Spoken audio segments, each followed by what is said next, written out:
Hi. A little bit tipsy.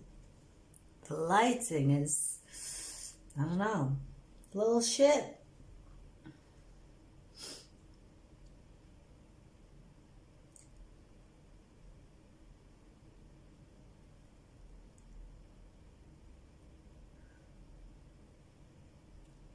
Oh, Tyler's Tarot is live.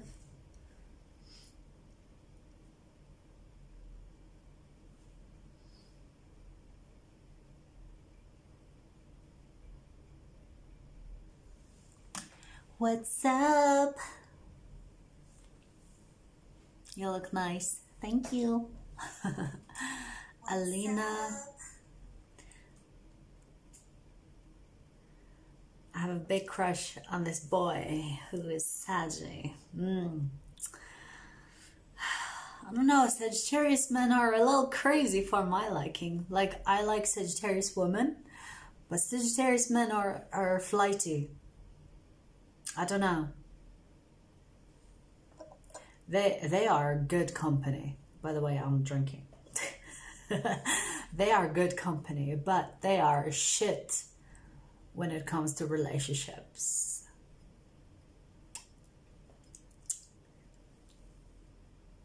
You are a Libra. Libra and Sagittarius, yeah, they do get along really well.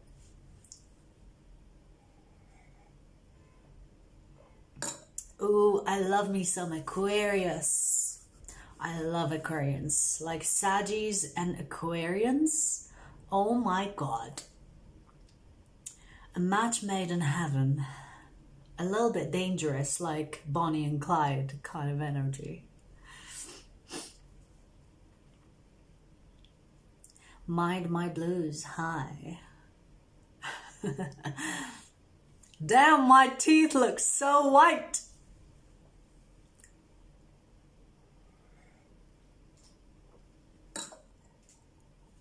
Yeah, Libra and Sagittarius are good together. Well, if he was a Libra man, I don't know, to be honest. But Libra and Sag do get along. I think they are better friends than lovers. That's my personal opinion. I'm manifesting. Yeah. Let me know how it goes.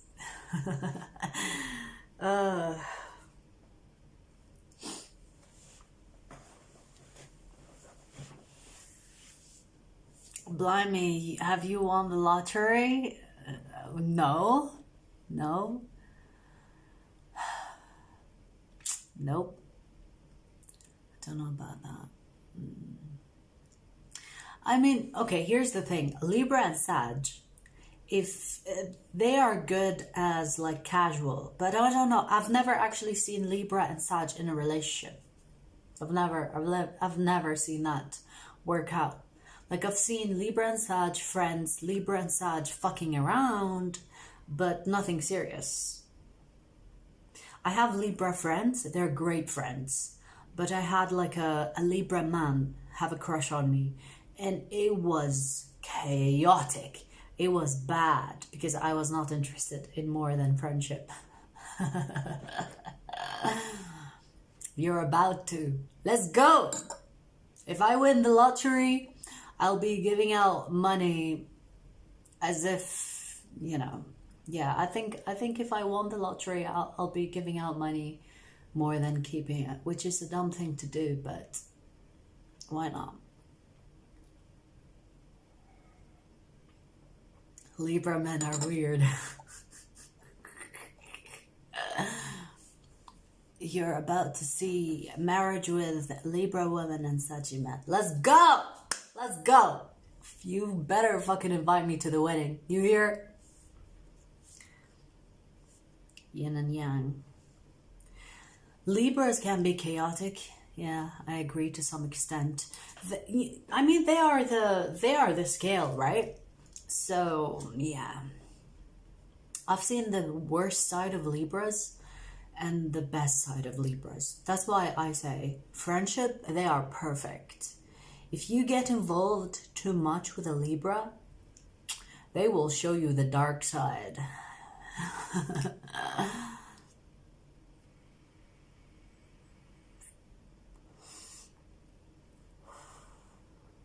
Are we in hotel? Yes, I am in a hotel. I decided to, I've actually done like a Capricorn reading. So if you have Capricorn, I will be uploading that later tonight if I'm not too drunk, because I've already done it.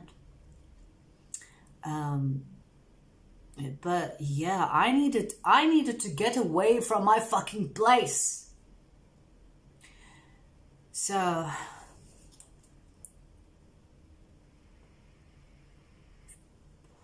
chaotic is perfect description for Libra block. Yeah, Libras are loyal when they are in a relationship. I agree. If they really like you. If they don't really like you and they're just fucking around with you, forget it. They're like Sagittarius. Sagittarius will fuck around with you, but if they really, really like you, they will be loyal. But if they don't like you and they're just fucking around, oh my. They'll sleep with you tonight and tomorrow they'll sleep with someone else. Just saying. Cheers.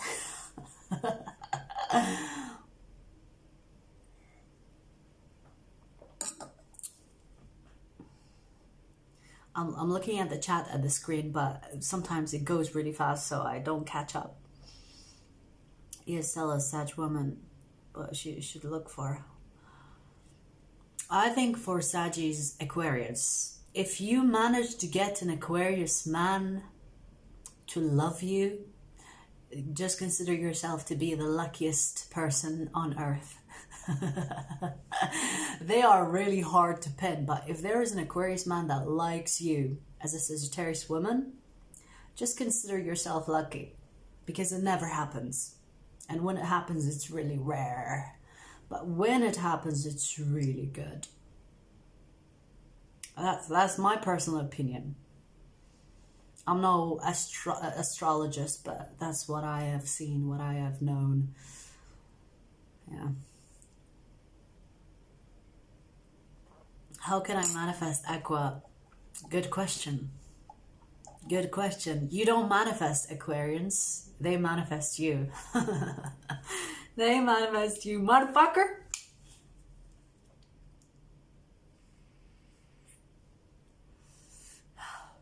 My twin flame is actually in Aquarius. It's tough.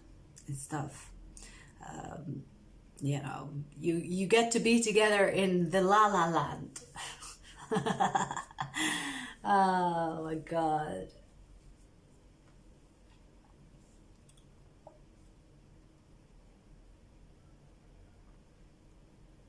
How do you win Saggy men's heart? I think if you are like fun-loving, adventurous, if you are not too desperate. Because if Sagittarians don't chase you, they're not interested. So if a Sagittarius man is chasing you, just know they want you. But even when they get you, if you are too desperate or if you cling on, if you're the clingy type, they will lose interest right away. They will lose interest after sleeping with you. They will lose interest quickly. But if you keep them chasing, which is a fucking toxic thing, that because a lot of people forget that, you know, fire is actually masculine. The masculine energy likes to chase. If you keep your Sagittarians interested, they will love you.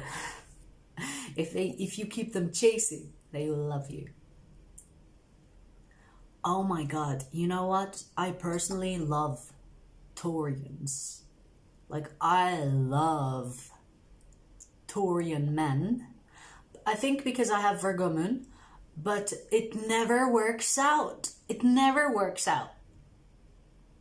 Taurus and Sagittarius are really a bad match, but it's so good, even though it's short-lived. Air ignites my fire. Exactly. Exactly. That's why Aquarians and Sagittarians are very good together. It's like fuel to the fire. It's like oxygen to the fire.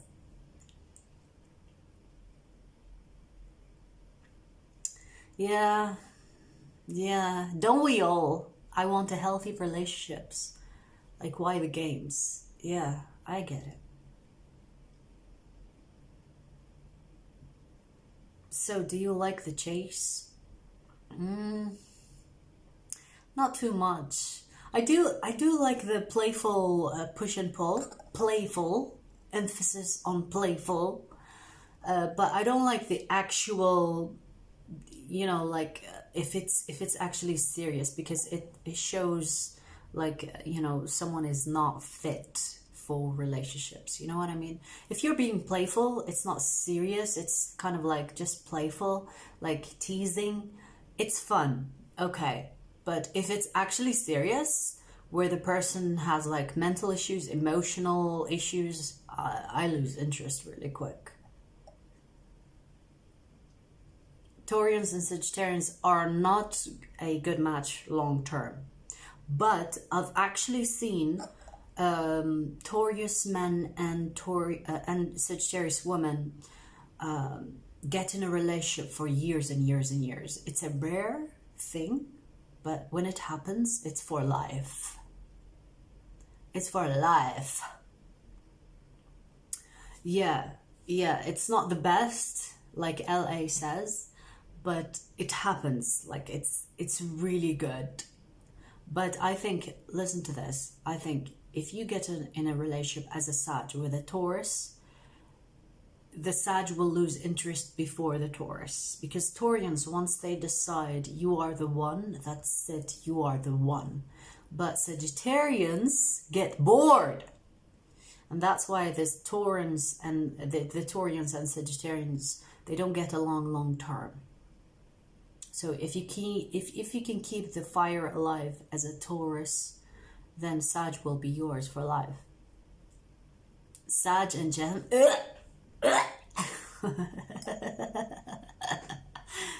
Personally, I do not like Geminis. I'm not saying that they're bad, like they're great friends, but I personally will not fucking get in a relationship with a Gemini.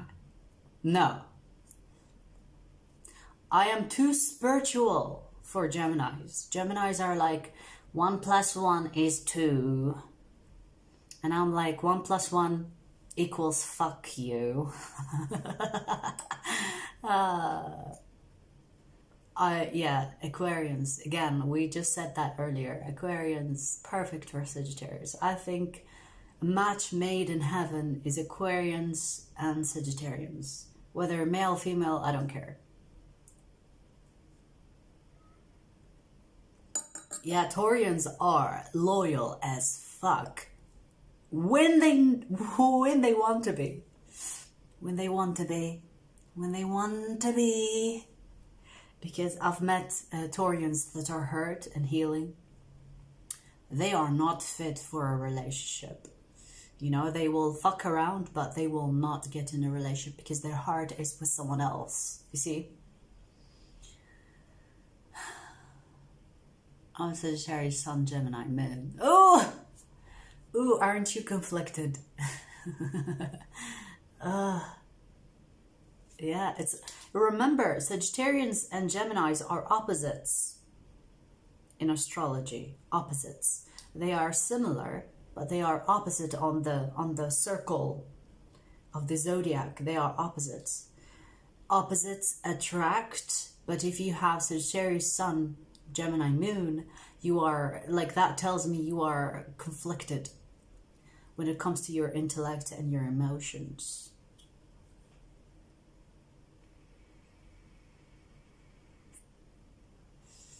Shelby, hello mate. Sag Sun, Leo Moon, Aqua Rising, perfect. In harmony with yourself. I have a friend that is a Leo Sun and Sag Moon, perfect. I get along with them.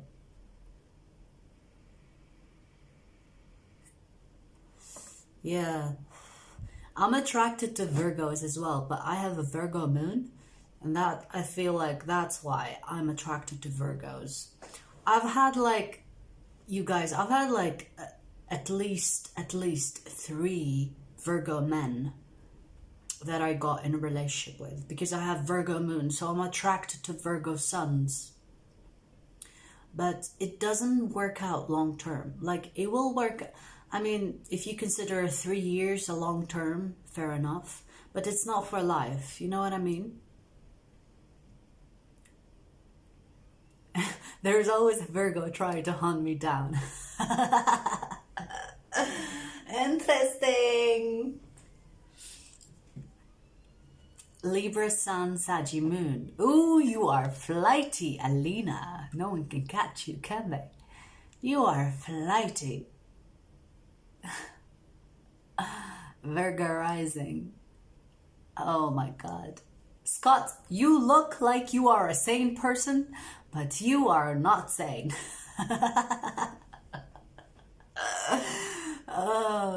Because Virgos give this grounded energy, and you are Sag, Sun, Gemini, Moon. Fucking chaos behind closed doors.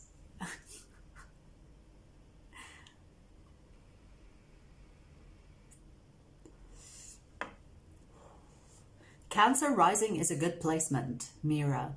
Cancer rising, because Cancerians are very, very beautiful. Like, they give this feminine energy. If you have Cancer rising, you are attractive. I just know you are attractive. You just give off this feminine energy, which is beautiful energy. And you look young. Like, you will look younger than your years because you have Cancer rising.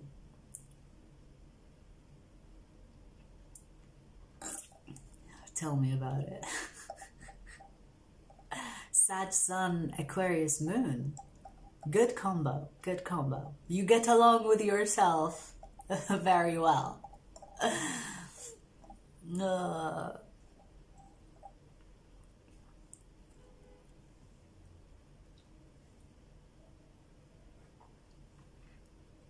Wait, let me top up. Let me top up on my drink. Just a second.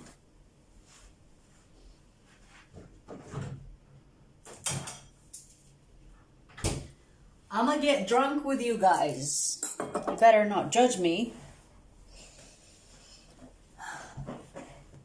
This is why it's just chat. We're not doing readings, because I don't like to do readings while I have alcohol in my system.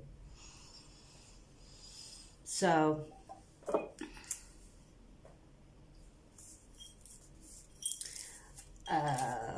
let's pop it. Where's the freaking thing? You can't see it.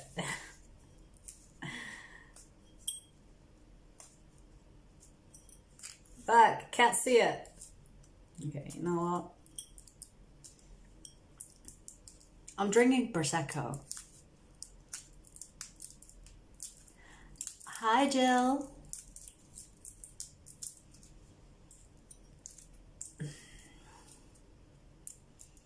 I'm a Sagittarius sun, Virgo moon, Scorpio rising. I mean, you can see it in the eyes.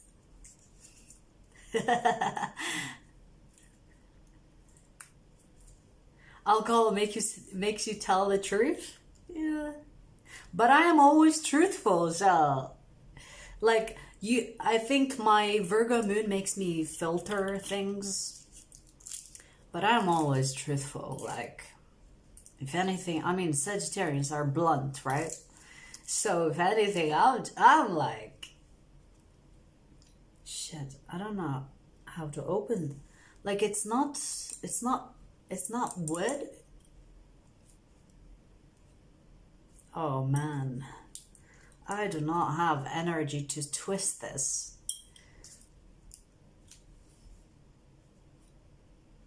Someone help me, please. I can't twist it. Oh, that's pathetic. What can I use?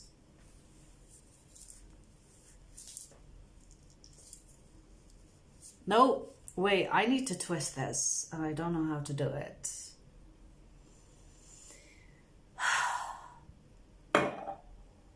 Let's take a break.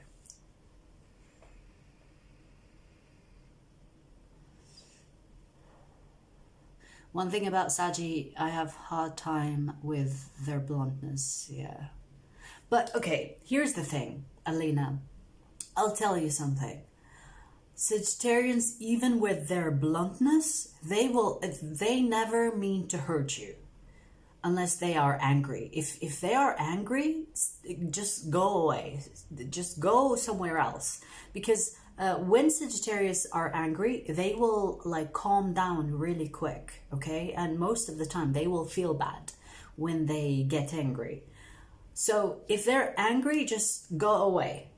5 minutes. Give them 5 minutes. And then come back and they'll be chill again. But they never mean to hurt you with their bluntness. So if I'm being honest with you, it means that I cherish you to tell you the truth. You know what I mean? Because Sagittarius can like keep their mouth shut. But if they care about you, if they think something is really not right, they will be blunt. But they will not be blunt just because they want to hurt you, unless they are angry. If they're angry, just go away. Snake mode? Sagittarians are never snakes. Never. I've never met a Sagittarius that's a snake. I can't open this. It's pathetic. Let me just try something else. Just give me a second.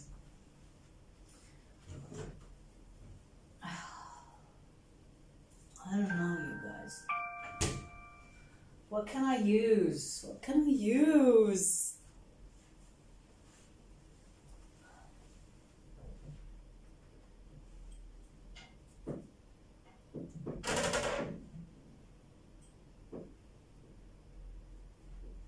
I can't open it.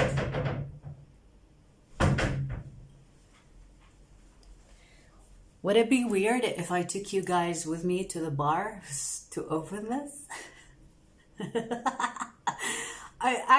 It's plastic. It's not even wood. It's plastic.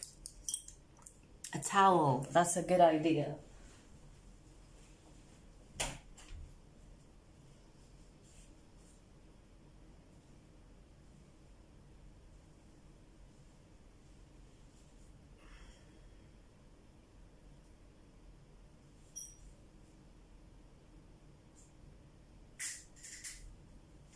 Yay! I managed. Oh, I managed to open it. Fucking hell. My hand hurts. It's not like the normal, I don't even remember. It's like plastic. It's not like the usual stuff. Anyways, it's open. It's open. We've managed.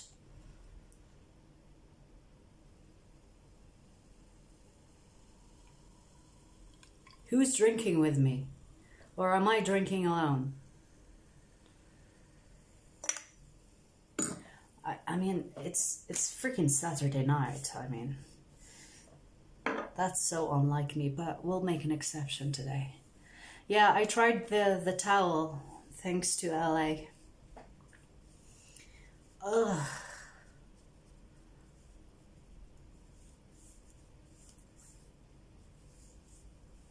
Pre going out or post going out? Neither. I've been traveling like for 3 hours today. I came here, did a little shopping, and then I did a reading, and now I'm just hanging out. I don't know, like I'm doing a little exploring, like a Sagittarius would. So I needed to get away from my place. Okay, I'm having like a little bit of a mid-crisis situation. I need to get away.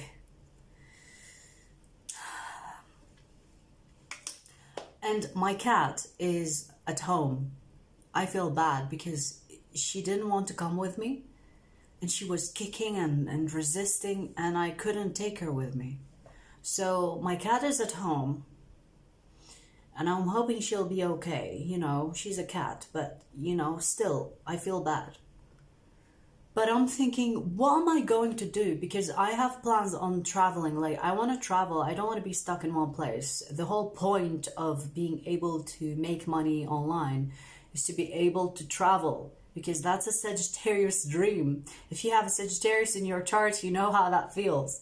And now my cat is refusing to even go somewhere not too far with me. So I don't know what to do with my cat. Anyone looking for a cat? But I don't want to give her away. That's the thing. I don't want to give my cat away. But she's putting me in this dilemma. Because I can't take her with me. And I can't leave her alone for too long. So, I don't know what to do. I don't know what to do.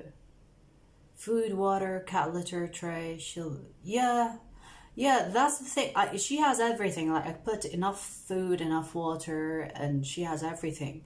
But she has like an anxiety, like separation anxiety. So, like the other day I went like away for one night.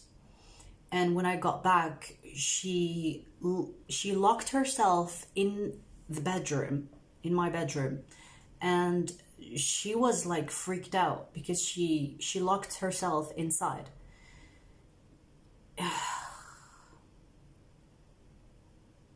You can pay a local teenager to cat sit her. I did think about that, but like I don't really trust people to stay in my place.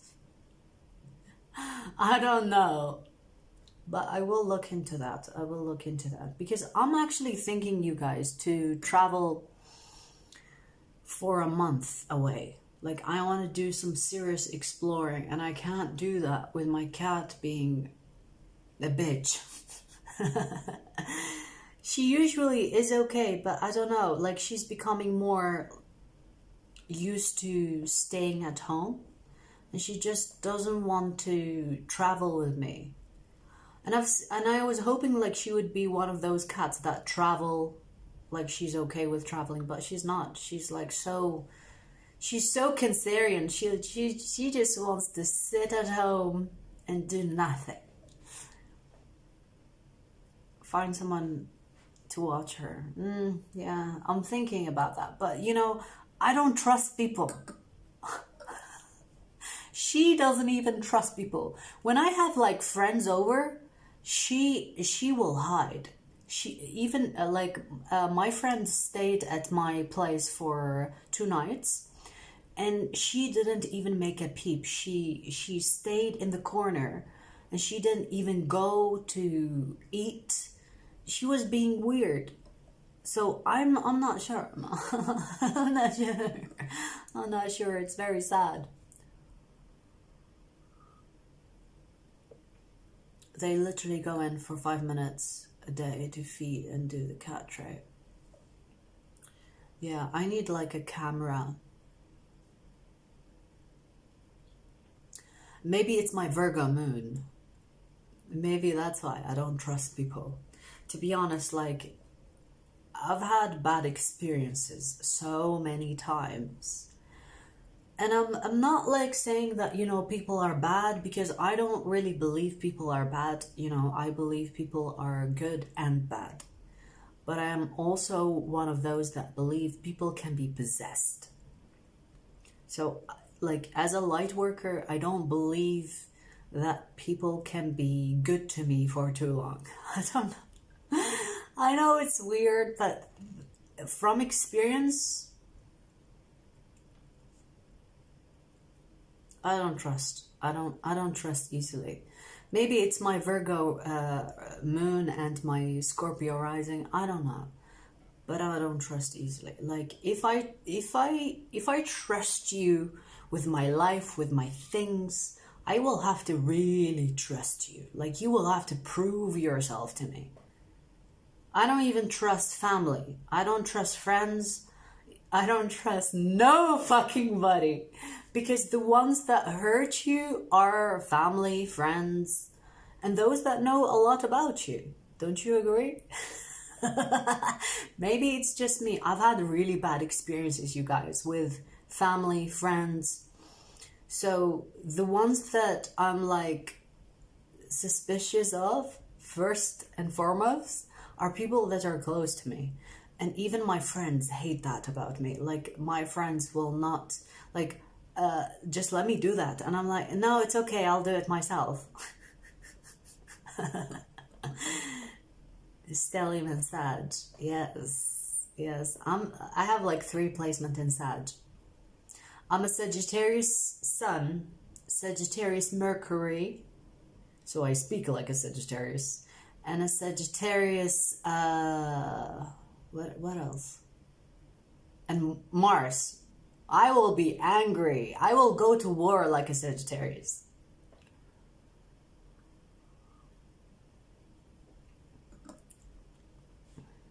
I believe the people who put themselves out there the most got hurt the most. True. Yeah. I used to be the naive person. Like, I used to be the type of person that will trust strangers. Like, they just have to say the right words and I will trust them. In my teenage years, I used to trust people too much and I got hurt way too many times. And now I'm like the opposite. Doesn't matter how many years I know you. I just know people will switch up on you like that. And it's like, I believe it's not a bad thing. I believe it's in the human nature. People are tempted to break the trust at any point in your life. And I don't blame them, because it's a human nature. You know, people can switch between good and bad really quickly. And so I will be friends with people that I know I cannot trust ever. I will be friends with them. I will be nice to them. I will be humane to them. But I will not trust them with my life. It's just that simple.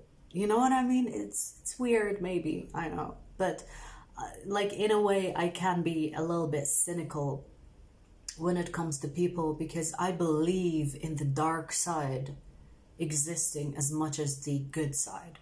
You know what I mean? Do you push people away? No. See, that's what I mean. I will have people that I don't trust, and I know that are bad people per se, like, but I will not push them away. I will let the universe do it for me. Like, I have people that betrayed me, and I will still allow them to come back in my life. Like, I will set boundaries, of course, but I will never trust them. You know what I mean? Like, I will never put myself in a position where I fully trust someone. I will never jump off a cliff for anybody. I will never trust a person saying, jump, I'll catch you. No thanks, I'm not jumping. You won't catch me, even if they catch me. You know what I mean? Like, I will not put myself in a situation where they say, jump, I'll catch you. Nah. I'm good. I'll jump, I'll catch myself.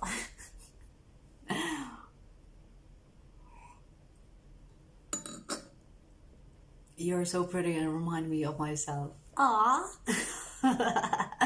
Oh man. Get that Prosecco drunk. Oh, I am already tipsy, like you guys. This is my 3rd glass, by the way. This is my 3rd glass. I am well tipsy already. Just saying.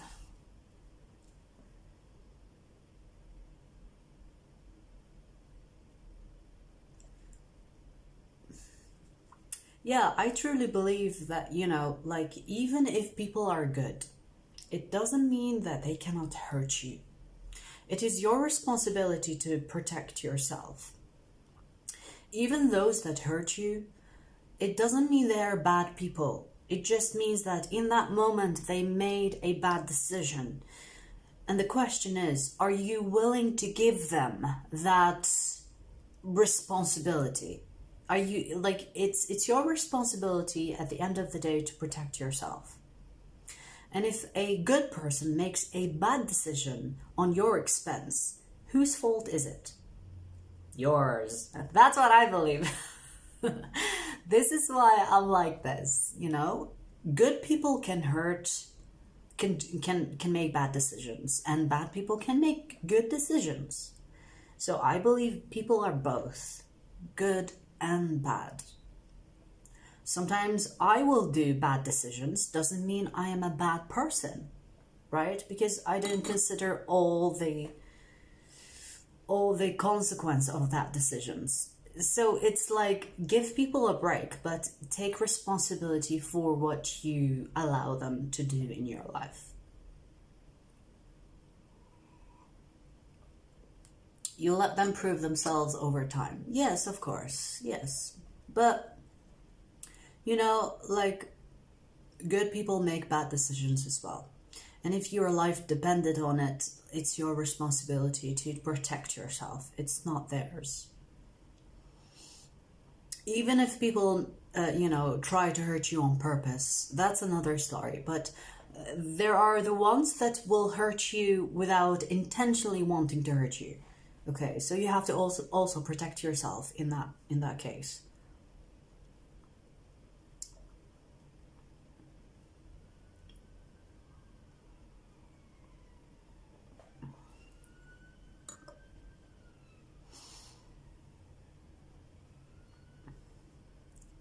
What did Daniel say?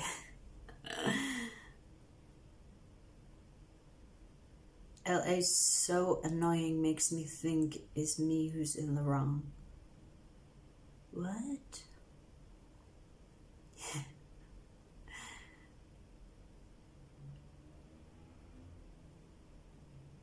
What's happening, you guys? You do bad stuff, what? Hey, I'm human.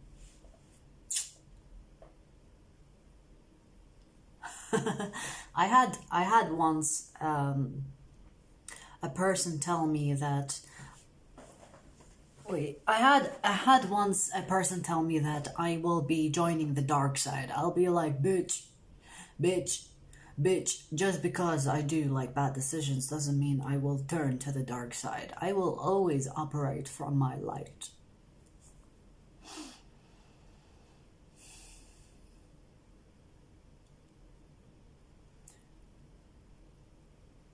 Don't trust most people, so I'll let them prove me wrong. You know, I love it when people prove me wrong. People think if they prove me wrong, you know, they're like, aha, haha. But I actually love it. I actually love it because most of the time I am right. And sometimes I like to be wrong, but it's like, it doesn't happen often. So when people prove me wrong, I'm like, ooh, interesting. Interesting. Yeah, it doesn't happen often. Doesn't happen often.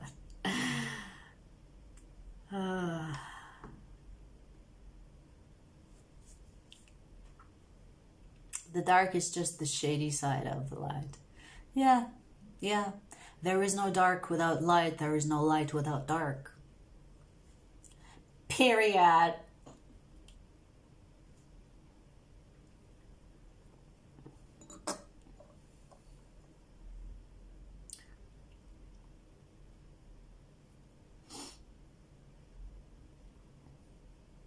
I've had 3 Aquarius male relationships as a Sag Sun female. Damn, Bobby, you lucky bitch. You lucky bitch. How did you not manage to pin one down?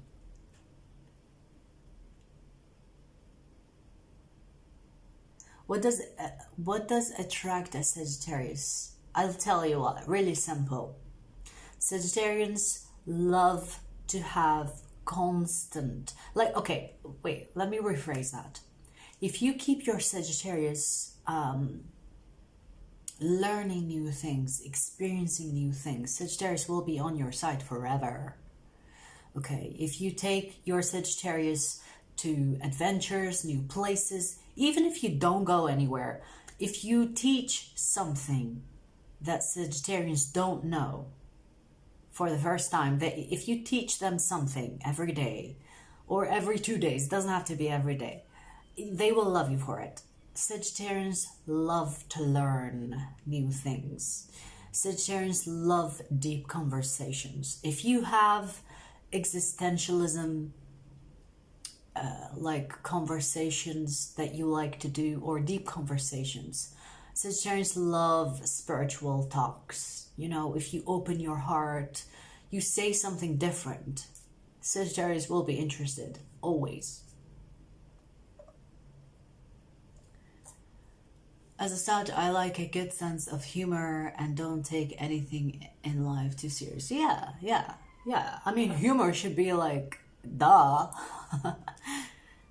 If you're not humorous, then what the fuck are you doing in your life?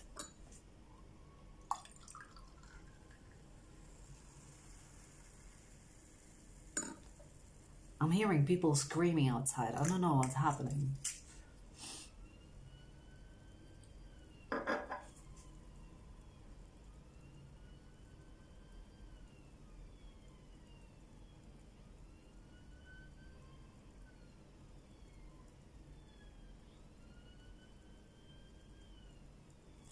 Yeah, definitely with adventures, Sagittarians. Sarcasm, of course. You know what? I stopped being so sarcastic because people actually believe when I'm being sarcastic. So, you know, when like you're being sarcastic and people believe it, I stopped doing it because a lot of people started to misunderstand me. Yeah, like I have toned down the sarcasm because of that. Because people will misunderstand me all the time when I'm sarcastic. Like I will be like, yeah, you're great. Yeah, you don't have to tell me twice. I can see it very well.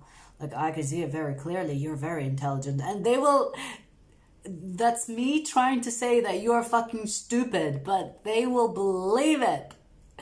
And I stopped doing sarcasm as much. You know, I stopped doing sarcasm so much now because people will believe my sarcastic ass. So, oh my god. I used to be sarcastic so much in the past, but now not so much. I've toned it down.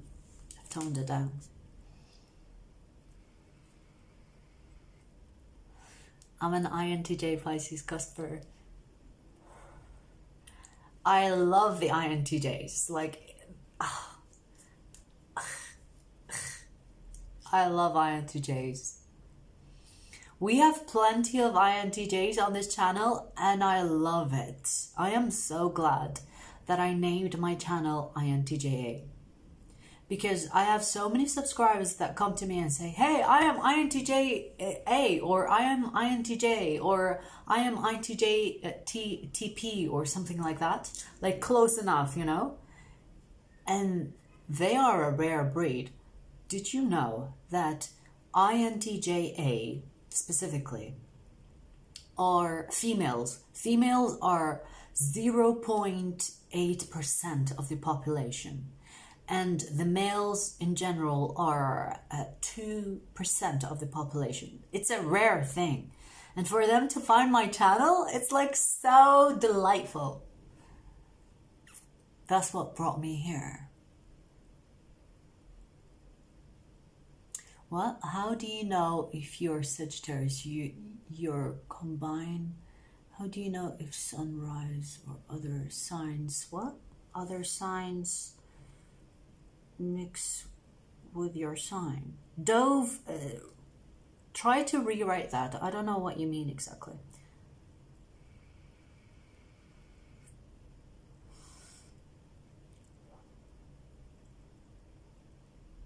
I would always tell people the truth and they would think I was lying. That's so true. That's so true. I've had that happen to me as well. It's because it's too true that people think you're lying. Oh my God.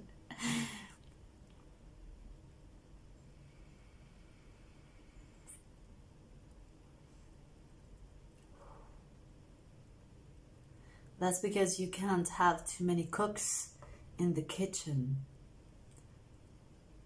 INTJs are boss types. I'm self-employed. Yeah, baby. I don't mind. I don't mind. I don't mind having bosses with me. Like a lot of people think that I just want followers. I don't.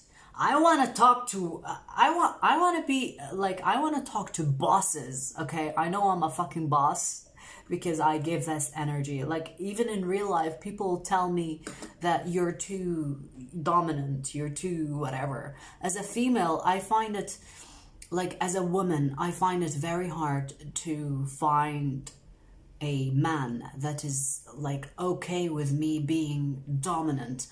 Often I will have a man tell me that I'm too dominant or I'm too intimidating. It's because I have this energy of INTJs where, you know, they are their own boss, okay? But for me personally, I am not intimidated by other bosses. I love it. I love getting in touch with people that are like me. So, you know, I don't mind having two cooks in the kitchen because I don't know who said this quote. I remember this quote. I don't know who said it, okay? But it goes in the lines of, if you really want to make a change in the world, you have to, influence the leaders, not the followers. Because if you influence followers, you basically create a cult. Okay, you become a leader of followers. But if you influence leaders, you make true change, because these bosses that you influence will have their own kind of influence on their own people. And this is when you make a huge shift. So I don't mind getting in touch with other people that have boss mentality, because I actually love it. I love it. I love it. So I'm not here to like create a fucking cult. I'm not interested in that. I'm interested in making you your own boss. If I do that, mission accomplished. Cheers.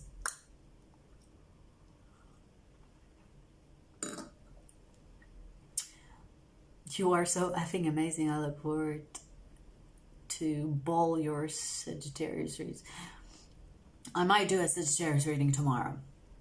I love cross-watching from my Taurus as well. Ooh, I've done like a reading not too long ago for Taurus. Have you seen it?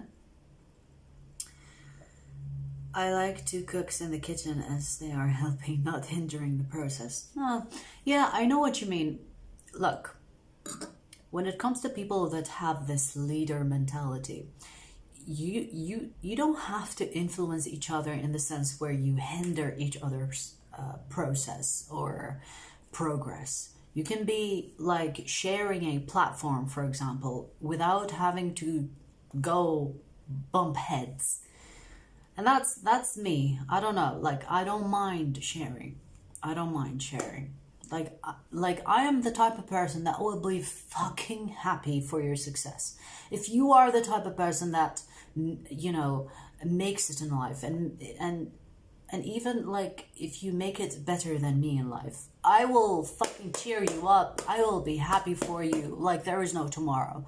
Like, I'm not the type of person that will be jealous or that will be intimidated by other people's success. I don't give a fuck about that, because my own journey is different than yours. And if you succeed in your journey, I'll be fucking hollering for you. You know what I mean? Because there is space. Like, a lot of people think that, you know, if another person succeed, it will hinder their success. I don't believe in that. I think the world is abundant. You know, there is plenty for everybody. So I don't believe in competition. I don't. Like, a lot of people like to compete to come on top. I am not that type of person. If you make it in life, I will be on your side, more than happy to be there on your side, to celebrate your success. And unfortunately, that's not the reality of things, because whenever I celebrate something, the people closest to me are not celebrating with me. And I get it, you know, I get the intimidation that people feel with that, but I'm not like that. I will fucking celebrate your success because I will be genuinely happy for you. And I wish people understood that life is fucking abundant. Life is truly abundant. It doesn't matter if we all succeed. It doesn't matter. We don't have to have this hierarchy of you being less than me and that's why I'm on top. We can all be on top. I mean, that's the ultimate goal, right? That's the ultimate goal. Ayana, happy to be here. Thank you for joining. I am beyond tipsy right now.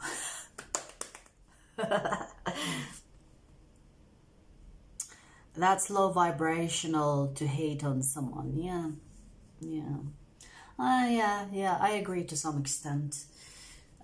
People are still ascending. People are still, they're not quite there yet when it comes to,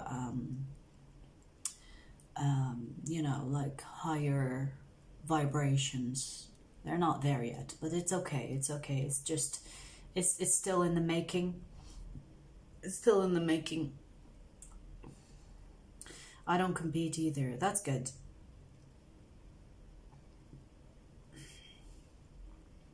A good leader offers guidance. Exactly. You know, when people, you know those type of leaders where they gatekeep information, they give you just enough to kind of like say, you know, I am your leader, or I gave you a tip that will change your life, but just enough. Not enough to make you better than me, but just enough so that you give me credit. Ugh. The moment I see a leader that is insecure about the people that they are teaching, like if they're worried about the students' success, then they're not a good leader, in my opinion. Okay? Because the whole point of having a student or a follower is to actually push them to become better than you. If you're not doing that, then what the fuck is your position? Because you're supposed to make them believe in themselves to become their best version. And if their best version is better than you and faster than your process in life towards success, whatever else you're aiming, then like, what's the point? What's the point? Like, a lot of people think, oh yeah, like, I don't know, like, I don't want to talk, you know, badly about, because I'm not here to, like, I'm here to enjoy you guys' company. I'm not here to kind of like make it like a party pooper energy. But if you are a student, your aim is to become the master, okay? And when you become a master, don't forget your journey, how you got there. Don't let it get to your head, because the whole point of you becoming a leader is remembering who you are. And remembering who you are in your journey is vital. Vital, because a lot of people change when they hit a leadership position. And that's when you start to see them change into this envious, gatekeeping, insecure motherfucker. And that's not the point of becoming a leader. That's not the point. So, the fool's journey.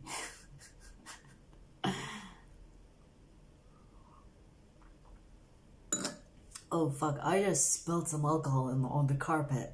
Damn! I think I'm way more drunk than I realize. Abundance in life is so much more than money. Yes, abundance is abundance in everything. Abundance is having more than enough in anything, okay? Abundance is not just money, it's everything.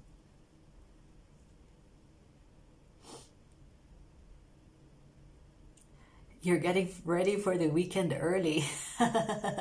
I know. That's the beauty of being self-employed. Every day is a weekend. I don't go by the book. Every day is off day.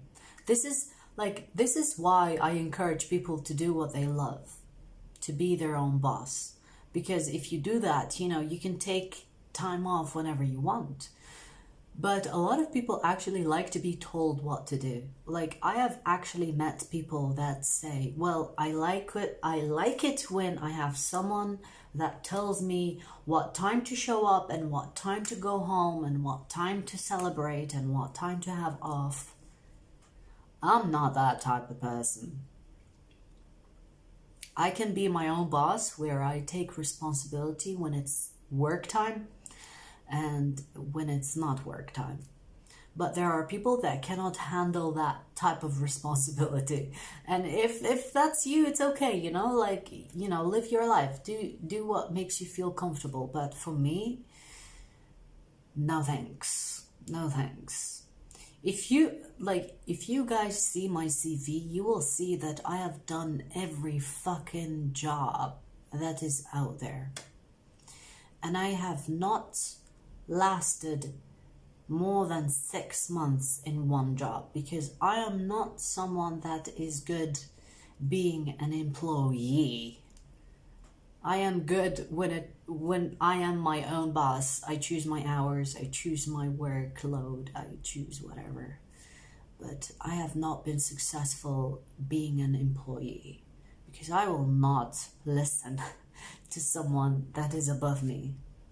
And you know, like, I have been in jobs where I do my job better than my managers. I do my job better than people I work for, you know, like my employers. And I've just come to realize that, you know what, I need to be my own boss. I need to be my own boss. And the fastest way to that was me taking like YouTube seriously.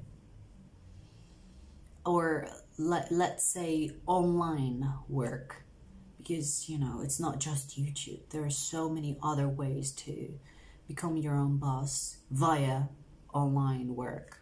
So that's just me. It's hard for me to do the 9 to 5. Ugh. Yes, thank you. 9 to 5 is definitely not for me. I struggled with that. Truly.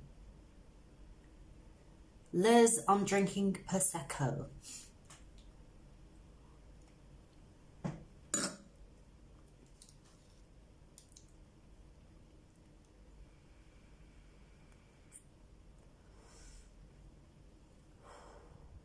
Takes discipline. You know, I have actually seen a lot of people try this, whether tarot or something else, and they don't last. People think it's easy, but it's not. It's not. I've seen it. Like, for me, this is easier than 9 to 5. For me. But for other people, I've seen them fail, even when they think they don't want the 9 to 5. And they do this work, or like whether it's tarot or something else, they quit. And I found that fascinating. I actually found that fascinating, because it's not as easy as people think. Being your own boss, choosing your hours, having the discipline to do the work is not for everyone. Like, I've seen it. I've actually seen it. Like, there are people that I even followed on YouTube, and they just disappeared. And they will come back and say, you guys, I'm going through things. blah, blah, blah. It's not easy. It's not easy. It's not as easy as people think. I mean, if you want to find out, try it for yourself and find out. See it for yourself. Experience it. It might be for you. It might not be for you. But I've seen people not being able to maintain it. Like they don't have the discipline to be their own boss. Because it's not easy. It's not easy as people think. Like people see this and they think, oh, this is a lot of fun, you know? It's laid back. But it's not, because when you are your own boss, you are constantly thinking about your work. Like I am constantly thinking about my work. What am I going to do next? What's the next step? What is my schedule like? Am I flexible enough to do work today, even though it's my off day? You know what I mean? So I have to schedule every day and work towards that. I mean, it's not easy. Firing people is easy. I don't know. I don't have that privilege. So far, I am the only one that's working when it comes to my work. I don't have employees, so I don't know how that feels like. It's hard to shoot arrows at the stars and chase dreams on a 9 to 5. Yeah, I agree. I agree. I agree. Change it. I think people should work towards making their passion their work life. Find a way, because there is always a way. This is something I live by. There is always a way. Find that way. Make your passion your work. Because when you work with something that you are passionate about, it's not work. It's not work. Like, because I enjoy so much what I do, I don't feel pressured and overwhelmed by it. So find something you're passionate about and make that pay you, or like make that your work. Find a way to make it your work. Because if you do, then half of life puzzle is solved. Do you believe in real twin flame? Yes, but I don't believe everyone that thinks they have a twin flame is truly a twin flame. I have noticed a lot of people that think they have a twin flame is actually just karmic. I've seen it when working with clients, when working with people. I've seen people mistake karmics for twin flames. Having a twin flame is not something you wish for one to have. What I mean by that, it's not a pleasant experience.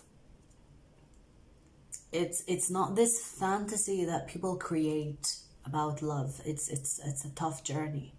So if you have a twin flame, it means that you will not have an easy life. So when you don't have a twin flame, it means that you will have an easy life. So I don't understand when people say, oh, this person is my twin flame, but are you sure? Because it seems to me that they are a karmic. So I believe in twin flames, but I don't believe everyone has one. There are people that say every person has a twin flame or two twin flames. I don't believe in that. I think you have one twin flame.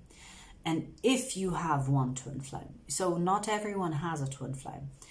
Most people have karmics and soulmates. The twin flame journey is not for everybody. If you have a twin flame, just consider yourself fucking cursed or something, because it's not something that is it's not something to be proud of. I want to say, like, it's not a good thing. It's not. Like, I personally wish I don't have a twin flame. I personally wish that it was just karmics and karmics and soulmates.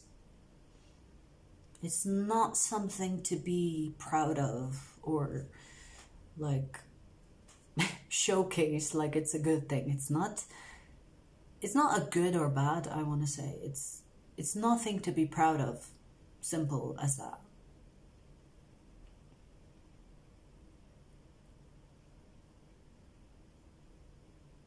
Yeah, twin flame is about individual soul growth. It's more than that, because soulmates are about your soul growth. Twin flame is basically you being split in half and you have someone else that has the same energy. And if you happen to meet them, then, you know, you have like a greater mission than yourself. Okay, so how do I explain it? When it comes to twin flame, it's like, I want to say Bonnie and Clyde, but that's a shit example. It's like having like two people with the same mission to accomplish in this lifetime. It's not something that is just for you and your lover. It goes beyond the two of you. So it goes beyond the two of you, meaning that you have a mission greater than yourselves as a twin flame. So it's not really about the relationship. A soulmate can have that effect. So if you have a twin flame, the mission is greater than yourselves. So it's the type of couple that will change the world. It's not for everybody. I don't understand why people think having a twin flame is a good thing. Because in most cases, it means that you have a mission that is beyond the two of you. And if you come together, you have a mission to accomplish. And that mission is on hold until the two of you come together. In most cases, you come together with your twin flame, but you're not on the same level, so you end up separating, coming together, separating, because one of you is not aligned. So it's a pain in the ass, like I like to say. Having a twin flame is a fucking pain in the ass, because if you ask me, I can get the job done on my own. Having a twin flame, it means that I have to like compromise my schedule based on someone else's fucking schedule.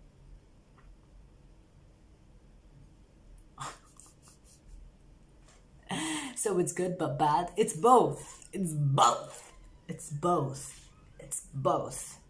Because when the twin flame, when the twin flame is aligned, it's really good. Meaning it's really good for the both of you before you complete your mission with the world. But when you're not aligned, it's bad. Because it gives you the same energy of the karmic.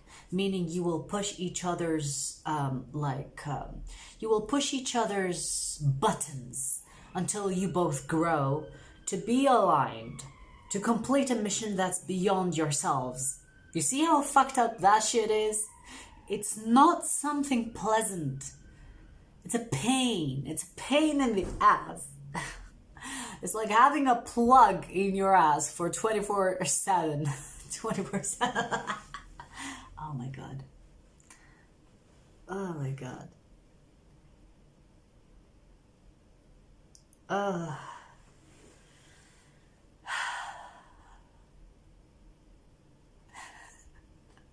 I'm beyond tipsy now. You can see it on my face. I'm beyond tipsy now. Woo!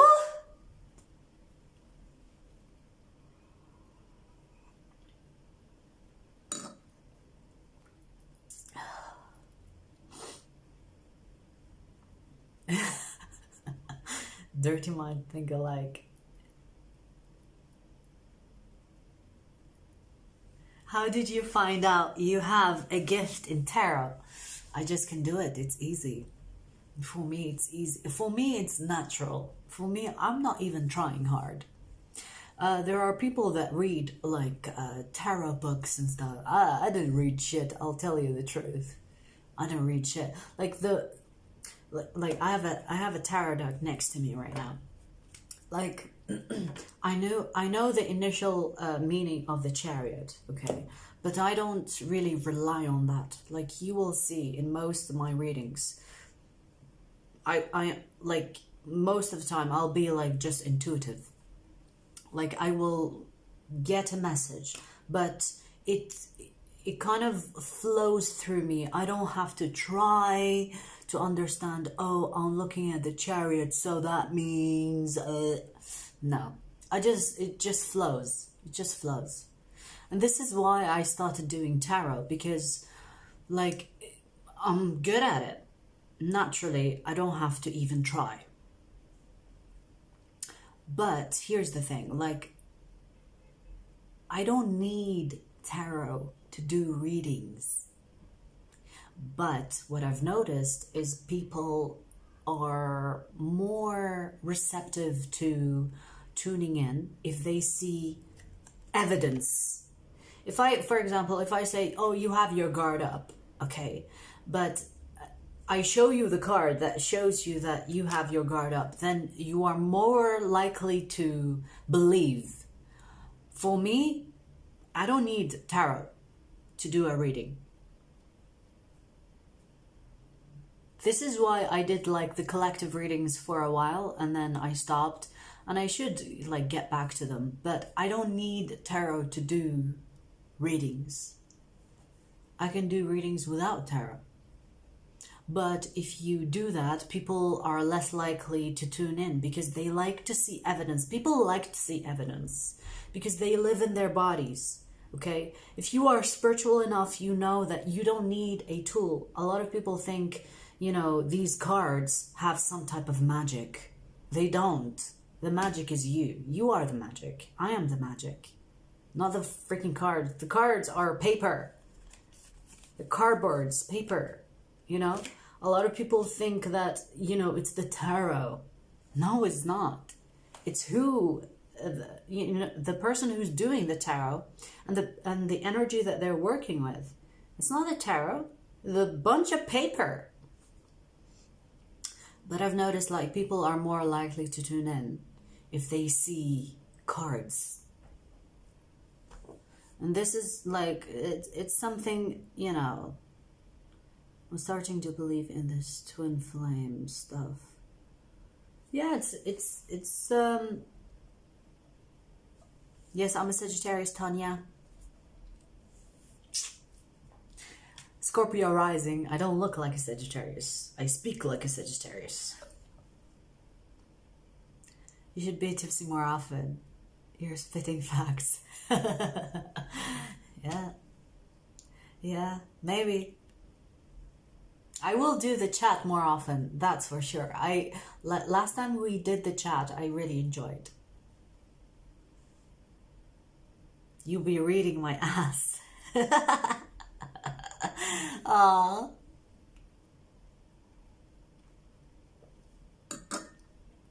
You guys, I can read people, like for example, when I am in people's company, for example, if I have someone that sits across from me, I try really hard.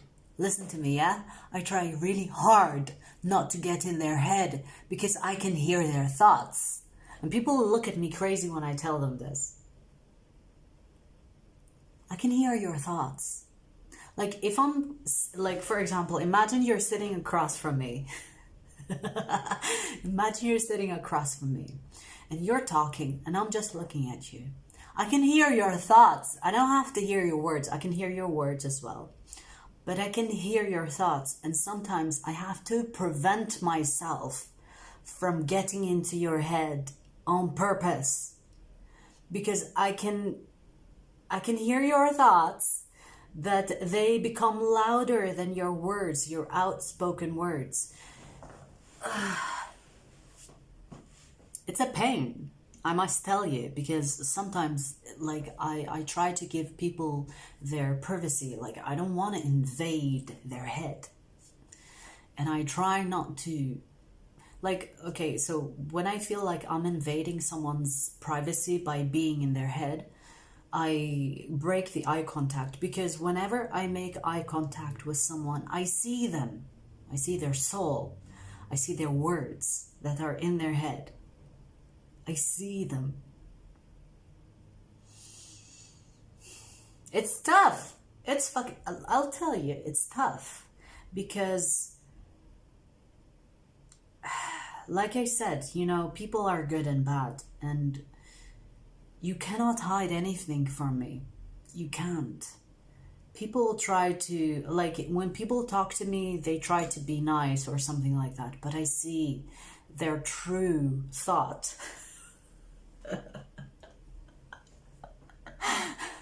It makes life hard, I'll tell you that much. Because I can see their thoughts. I can hear their thoughts. I can see.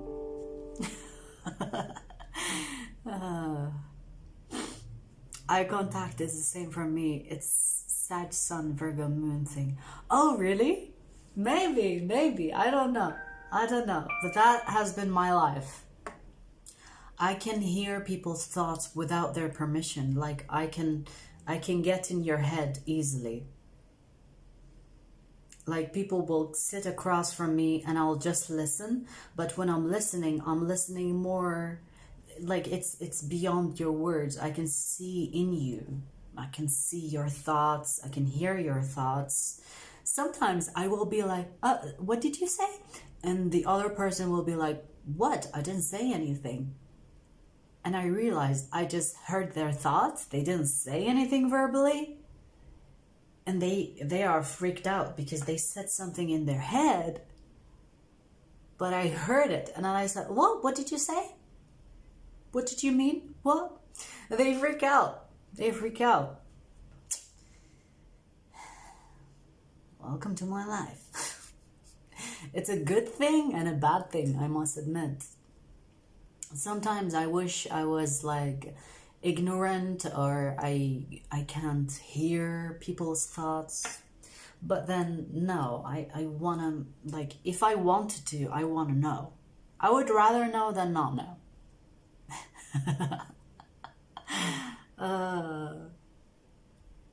Cops know this why they wear them. What? Wear what?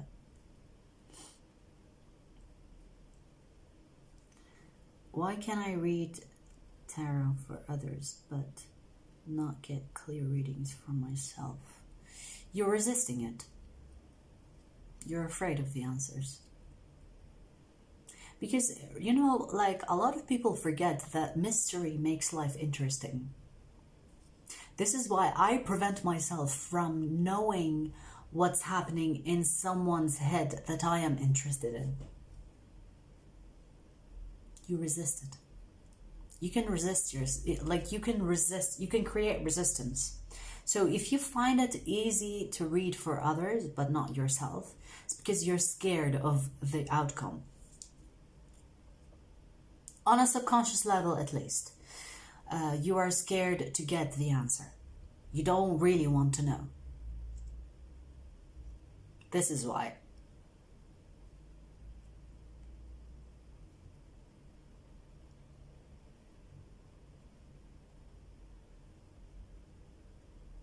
Words like thoughts tell all. It's true. It's true. But it can ruin it. It can ruin it for you. I had situations where a person is like saying really good things, but I can see right through them. And it ruins things sometimes. Cheers to that.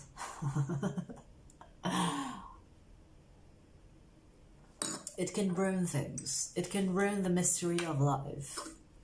It can ruin, I don't know, like sometimes, yeah. Like I will sometimes on purpose not make eye contact with someone because I know if I looked like deeply, like when I look into someone's eyes, I look deeply. And if I do that for more than 5 seconds, I can hear their thoughts. And so I prevent from making too much eye contact because sometimes I like the mystery. Oh my God. All this alcohol making me talk too much.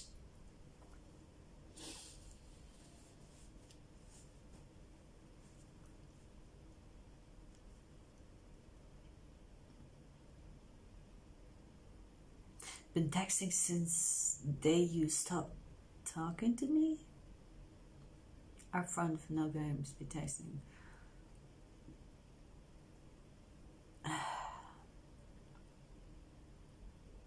Windows to the soul, indeed. I agree.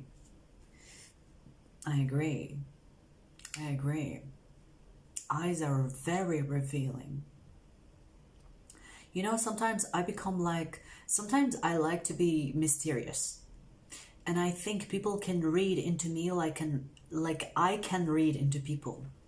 And I prevent eye contact. Sometimes I be having the dirtiest thoughts. And I don't want to have that eye contact.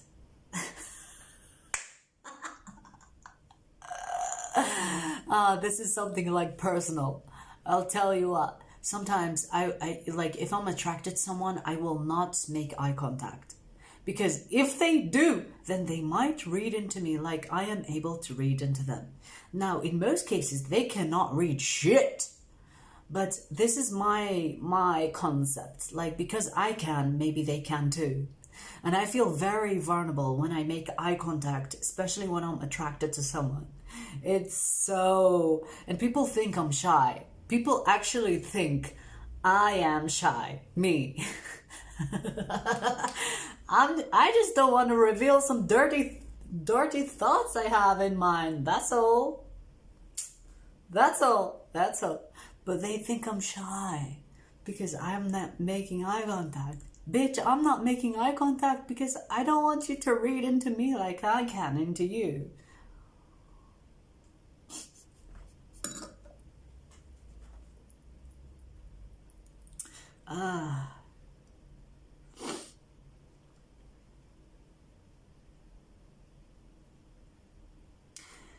How can someone know if they met their twin flame? Good question. Good fucking question. It's really hard to tell the difference. Now, here's the thing. If you're not spiritually aware, it's really hard for you to tell the difference. Now, you can get a reading, but even when you get a reading, you have to really be careful because there are so many wannabes out there. There's so many people that will tell you, oh, this is your twin flame, but they don't know shit. They don't know what they're talking about. They don't know what twin flame energy feels like, looks like. And they will tell you, oh, this is your twin flame, when actually it's your karmic. So it's really tough to, like, it's really... Did you hear that? It's really hard to tell the difference. It's not easy. I'll tell you this much, okay? It's really hard. So sometimes I will have someone that will get a personal reading with me and tell me, oh, this is my twin flame. But in fact, they turn out to be their karmics. So it's really hard. Unless I'm connecting with your energy, I can't tell the difference. See what I mean? So it's really easy to mistake for a karmic. How can you tell for yourself if you're not spiritual, if you're not spiritually aware? It's hard to tell. I don't think, if you're not spiritual, I don't think you can tell the difference. That's what I found out. But if you are really spiritually aware, you know the difference between karmics and twin flames, then you can make that judgment, I guess. But you have to be careful. Okay, here's the thing. The best thing to do, I think the best practice to do, is to not assume that someone is your twin flame from the get-go. Don't assume it.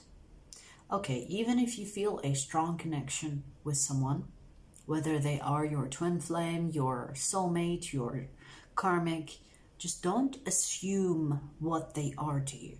Don't put that label onto them. Because once you put that label onto them, you start to like forget everything else. You start to, you know, like make up your mind when it comes to the energy, and you could confuse yourself.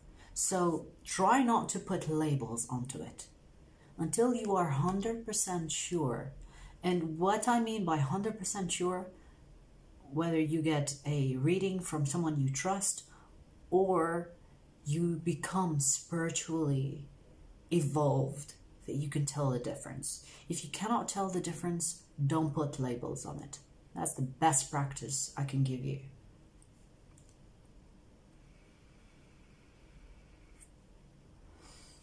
I am a shy Saggy. Oh, interesting. Interesting.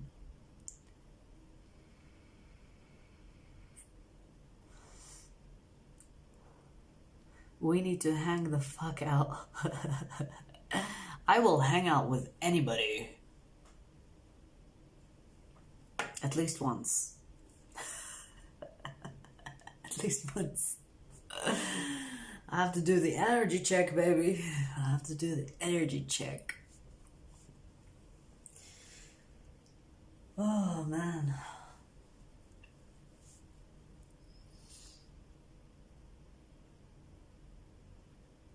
As a Sag, I do find myself to be extroverted, introvert at times. Yeah, I think Sagittarians are selective.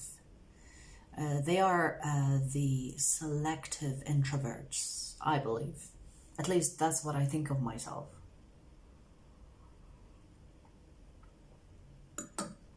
I'm a selective introvert, extrovert. For example, I am an introvert until I like you. If I am an introvert with you, it means that I don't like you. And people that say, oh, you don't talk much, or oh, you don't say much, because I'm observing.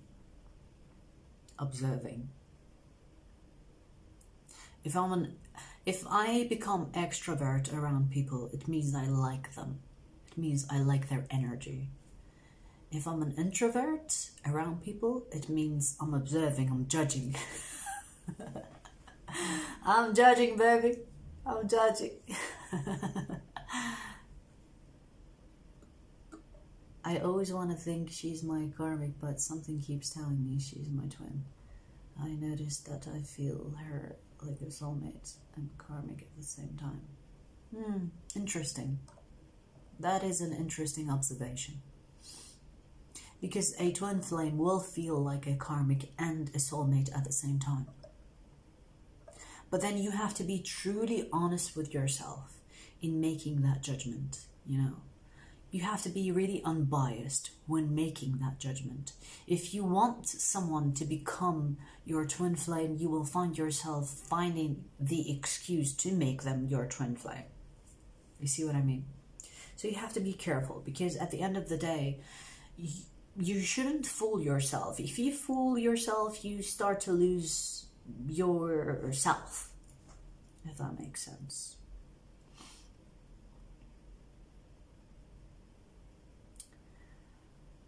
A soulmate can also be a karmic. A karmic is a soulmate. A karmic is not someone that you hate. A karmic is someone that you feel a strong connection to. And this is why they become your karmic. If they were to be a nobody, would you truly learn a lesson? No. Because you're supposed to like your karmic. A lot of people mistake karmics for soulmates, for twin flames. You're supposed to like them. They're not supposed to be someone you hate. You're supposed to have this love and hate situation towards them. That's what makes them your karmic.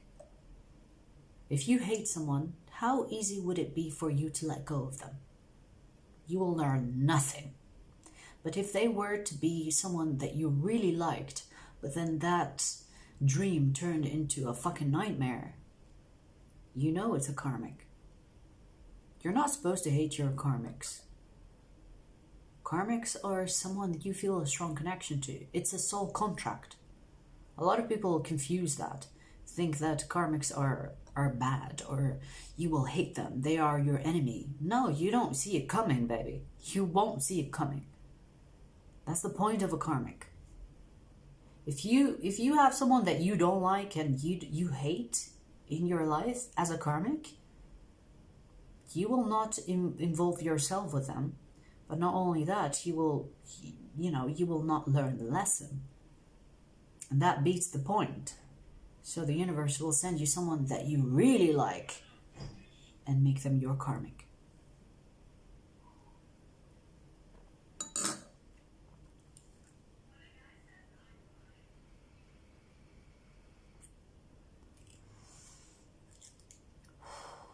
How can I know more about my past life?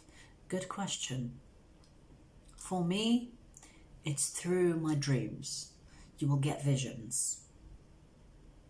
So I don't know, like I don't have textbook instructions on how to know your past life. For example, I truly believe you're only supposed to know about your past life when it's necessary for you to know about your past life. If it's not necessary, don't go look for it. Don't go looking for it. Because you're supposed to live this life. This life. You're supposed to live and uncover the truths and the lies and the lessons in this life. If your past life has any connection to this life, then you will get visions, dreams to help you understand the connection. Don't go looking for it. It will come to you. That is my advice on it.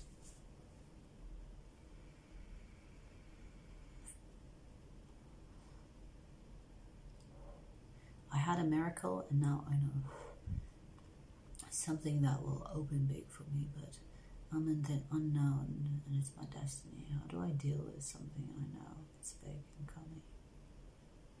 Let it come. I think like from what I understood from what you're saying is that you don't know what's coming, but you know it's coming. Let it come. Don't overthink it. If you can feel something is going to happen in your I'm slurring on my words right now. That's how drunk I am. If you feel like there's something coming into your life, but it didn't happen yet, don't try to make any assumptions. Let it come. Let it come first. It's okay. It's okay to feel something coming before it comes. It's okay. Just let it come. It's not going to change anything. It's coming anyway. So if you have this knowing or feeling before something happens, it's okay. It's a gift. It's not like for you to make assumptions. Don't try to put it in categories just yet. Let it come first, and then you know what to do after or when it comes.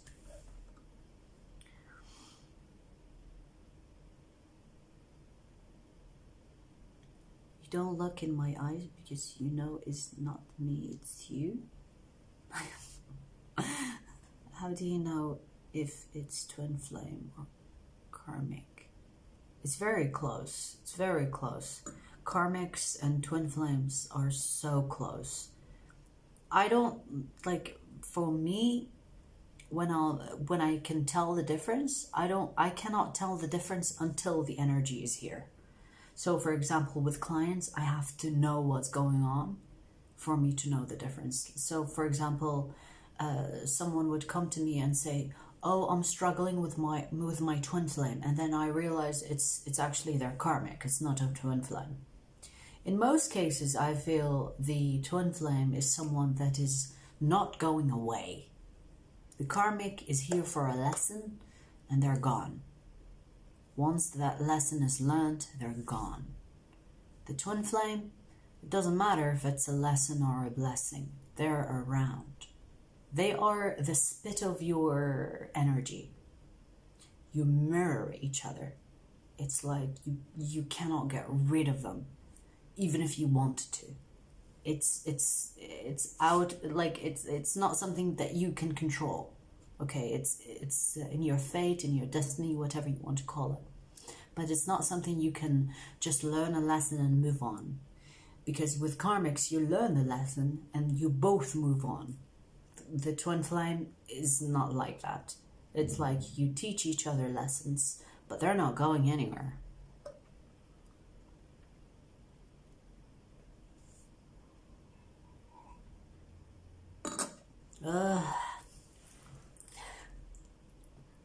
Damn, we talking deep for my drunk ass. We are talking deep shit.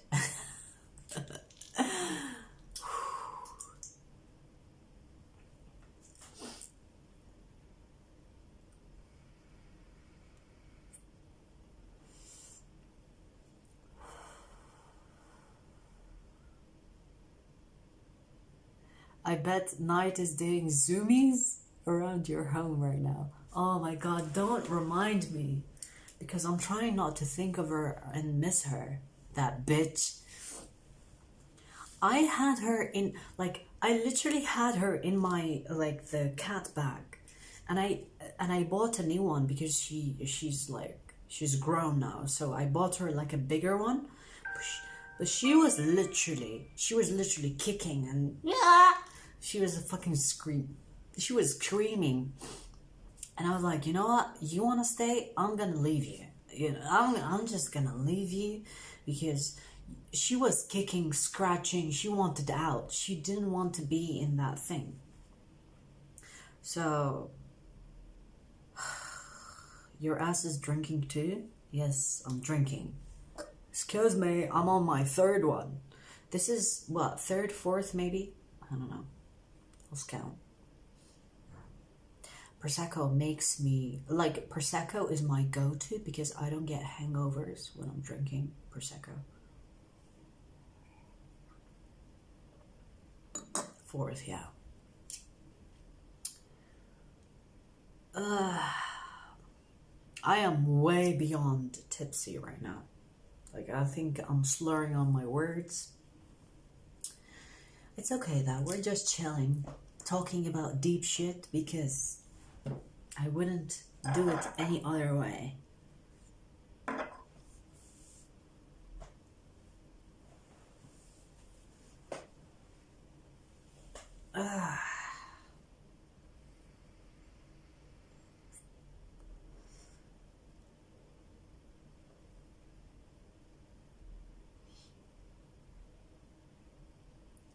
Yes, I'm indulging in the whiskey myself. Must be the stars tonight. Ooh, you whiskey drinker. Yeah, why not? Why not? It's okay to indulge in the human experiences. We're humans after all. We are here as humans to experience the human experience, right? So we're doing that. We're getting the brain intoxicated. We're getting this body drunk. It's okay. It's okay.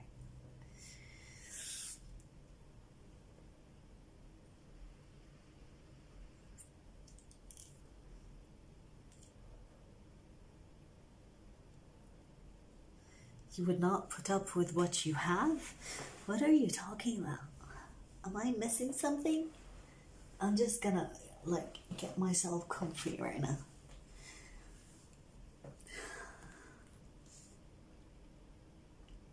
We got to enjoy this experience, indeed. We signed up for. Indeed, I agree. I agree. Like, we didn't sign up to be a human for no reason. It's all part of the package. It must be in the air this week for Saggies to party. Really? I don't know. Maybe. I'm not keeping up to date with the planets so much lately.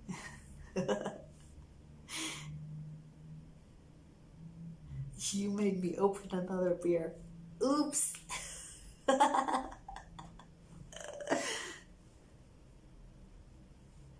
I think we are spiritual beings experiencing human. Of course, of course.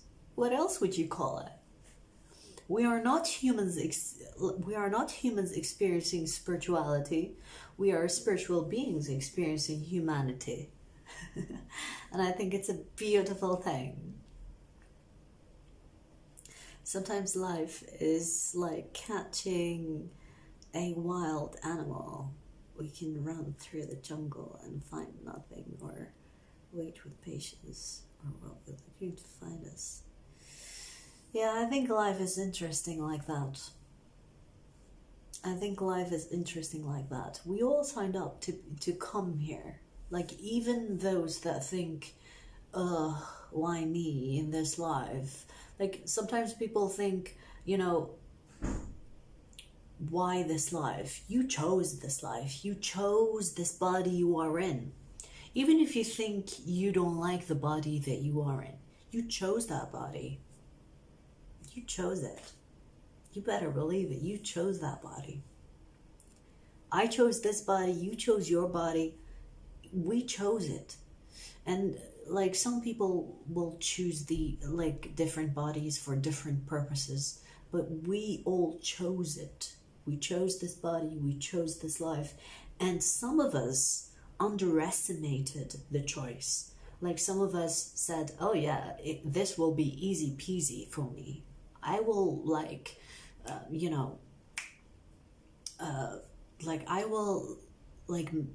life will be so easy choosing this body. I will be the master of living choosing this body.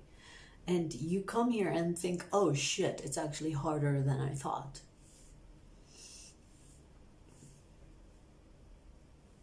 They don't have the knowledge, so they suffer. In most cases, yes. If you don't know what you're doing here as a human being, or if you don't know why you're here, you suffer because you still don't remember. But we are in a phase in humanity where everyone is starting to remember. And there is a lot of pushed agendas where people are making you, or trying to make you, believe something else than the reality. But that's okay. I feel like, you know, towards the end we will realize that, you know, like it's just a matter of time until we actually remember who we are, and we start to see that in every human being. I hope that while I'm still alive, that I will see humans remembering who they are before I go away, before this body decays. You know, because that is why I'm here, for people to remember who they are, for people to remember their mission, for people to remember that they're just using this body as a vessel, as a ticket to be on Earth. And that's all. That's all. This body is your ticket on Earth. That's it. That's it. So make the most of it. Make the most of it.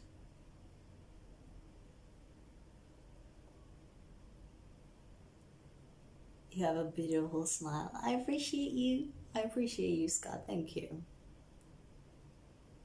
Watching someone remember is amazing. I agree.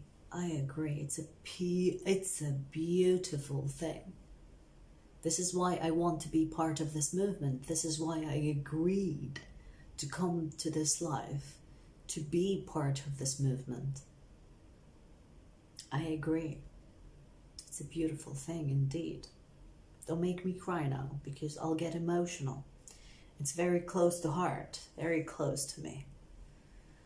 Ooh. Watching someone remember, yeah. Is it true that we chose our families too? Yes, yes. Okay, so I'll tell you something about families. Okay, no matter how fucked up your family is, that you think it's impossible for you to choose them. Let me tell you something. Before we come to this life, we choose the families that we come in because we think it will be easy despite the difficulties. Because when you are a spiritual being and just that, you think, it's nothing compared to what I know, to the knowledge as a spirit. As a spirit, you don't think life as a human will be difficult. But then you forget, and then you start to, you know, like think you're just this body or you're just this part of this family. And so it becomes difficult for you to remember. Why? It's easy for you because you don't actually remember who you are. So in most cases, when people find it hard or question, why was I born in this family? Because you don't actually remember who you are. Because if you did, you will remember that your choice in choosing that family was an easy peasy, lemon squeezy kind of choice. You see what I mean? So you don't think it's difficult before you got into the experience where you were born into a certain family. But you chose that family. It was probably one of the better choices that you were given. So what I know, okay, is that you are given options. So you're given this option with this family, this option with this family, this option with this family, and you chose that family that you were born in. And when you made that decision, you thought that this is the easiest option, that this will be the easiest one. Easy. Compared to what you know as a spirit, this is the easy option. And you forget that because when you come to this life, you start to separate from your spirit, and you know, like, this is the human experience. You start to forget, and then you start to remember again. So you think that it will be easy as you making the choice as a spirit, but in fact, as a human detached from the spirit, is difficult.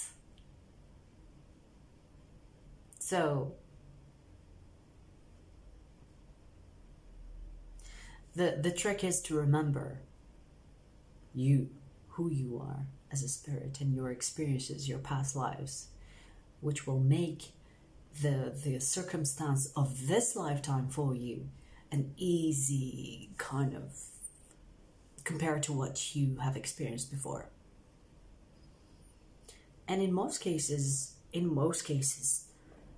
light workers or someone that has a mission greater than themselves will be put in difficult situations so that you are pushed into an awakening and forced into an awakening rather than just having the best life from the get-go. Because suffering does push yourself for rebirth, for growth. And so that's what I've noticed.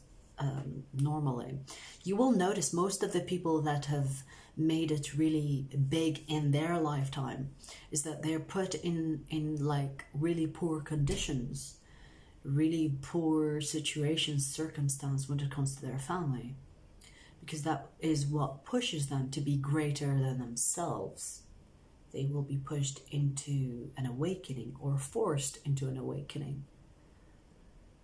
So it's not all bad as people think, and it depends how you see it, you know. But for me, as an optimist, as a Sagittarius sun, I see the positivity in that. If you are born in a very comfortable circumstance, you will not push to become greater than yourself. And so part of the suffering is to make you remember faster. Part of the suffering is that so that you can make a change, because you're not happy with the circumstance of your birth, the circumstance of your living. So it pushes you to become greater than yourself sooner than you being just comfortable in life.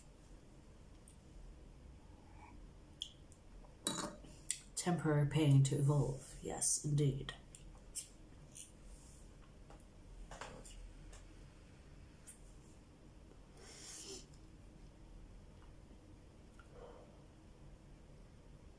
Not knowing what to do is not a bad thing.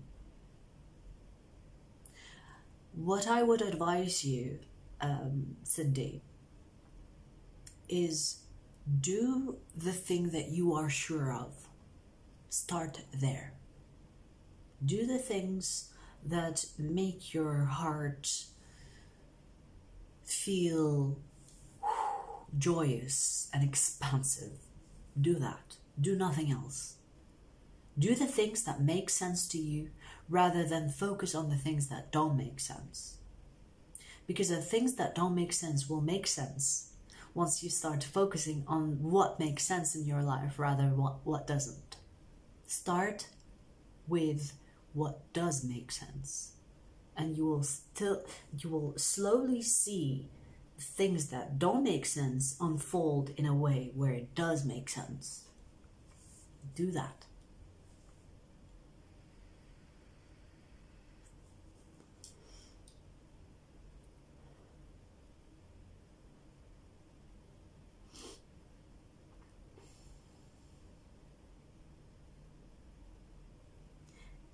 Hi, I hope you're doing well. Don't ask me about my cat, because my cat is at home and I tried to bring her with me and she refused with everything she can to not come with me. So don't remind me, because I miss that little shit and she didn't want to come with me. She was just kicking, screaming. She didn't want to come with me. Ugh, so annoying. Like, I was hoping she would be like a traveler cat, but she's not. She's not. And I'm actually contemplating what to do with her now, because I don't want to be stuck. Like, I am in my life right now where I want to travel. Like, the Sagittarius gypsy in me is coming out, and I want to be able to travel, and my cat is not allowing me to do that right now. So I don't know what to do. I hope she's okay. I hate that I have to leave her at home, and I don't want to leave her alone. So I don't know. I don't know. Kevin, I appreciate you. Thank you. I appreciate you. Thank you for the support.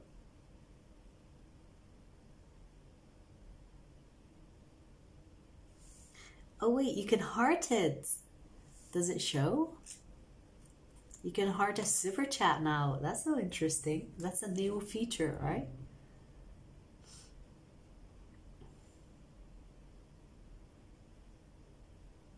She's okay. I hope she is.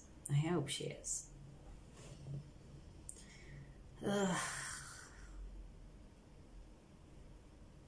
Like, you know, like, I have been just, like, I live in UK, okay? I live in the UK. And I have not been traveling to other countries because of my cat. Like, I want to go to other countries, but I can't do that because of my cat. And I feel so bad because she's like, I don't know what to do, you guys. Like, I don't want to end up giving her away, but I can feel like that day is coming, because I cannot take her with me. She hates traveling. Every time I go somewhere, she hates it. And if I leave her where I am, I cannot leave her for more than 2 days. And it's just not fair. It's just not fair for her. Like, I'm not the type of person that will neglect their pets because, you know, I want to travel. It's not fair for her. So I don't know what to do. And the thing is, I don't trust other people to take her.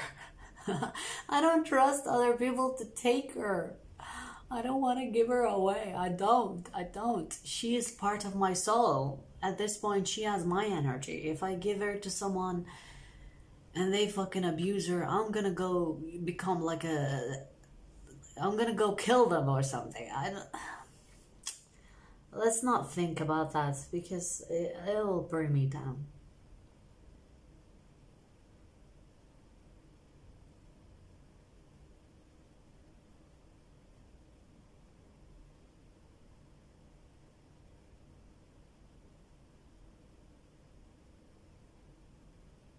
No, no, I don't know anyone. Like, no one has like keys to my place. I'm not that type of person that will just let people, like, you guys should know how protective I am of my energy. Like, my place, my energy. And even when I do readings, like, I have friends that wanted to come to my place, and I told them, no, my place is off limits because I don't want your energy in my place. So you can imagine, I am protective of my energy. I have to have that space.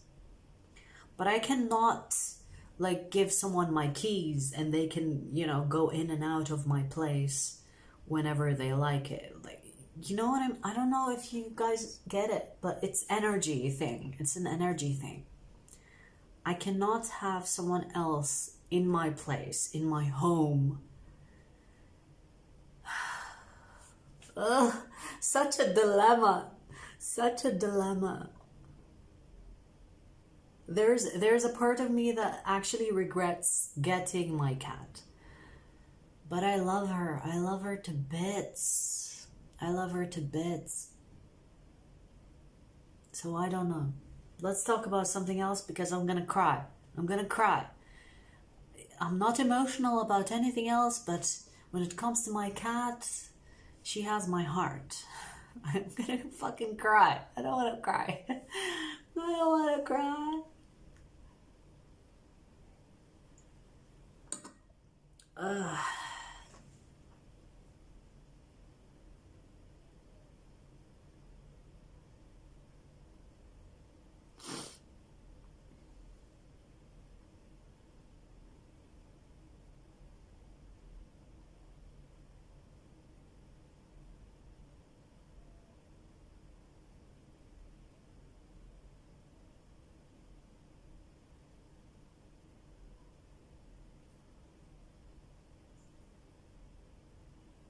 I once gave my dog a new home for the same reason. It wasn't fair for him. Ugh, it is hard. Yeah, it is hard. It is hard.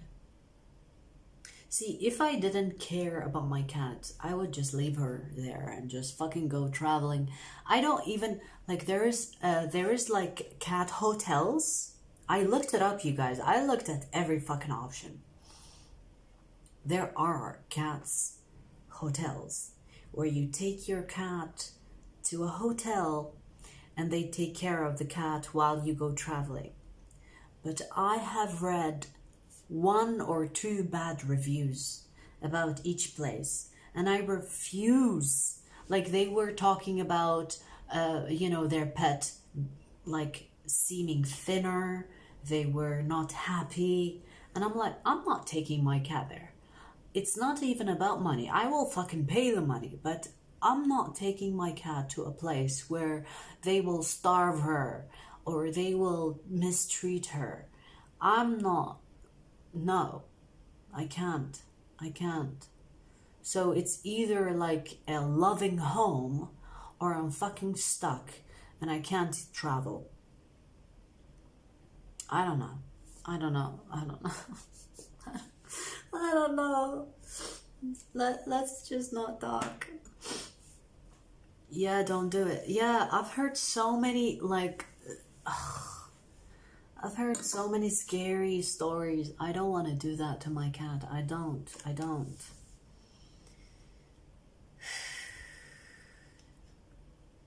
I know she picked me.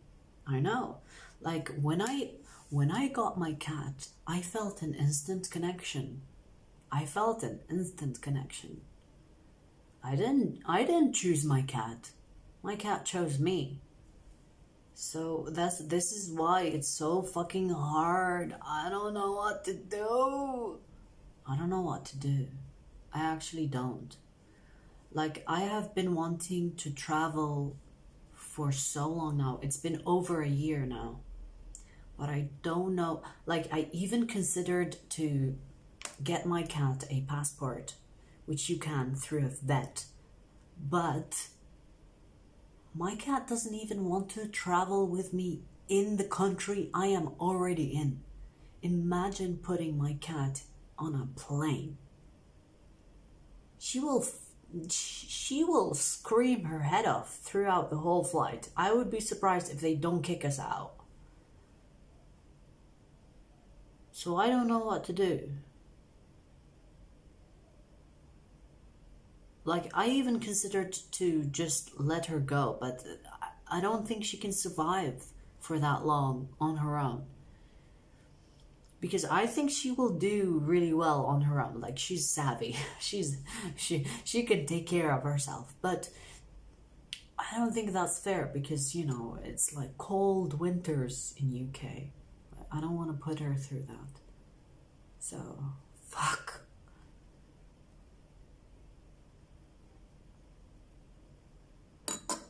Ugh.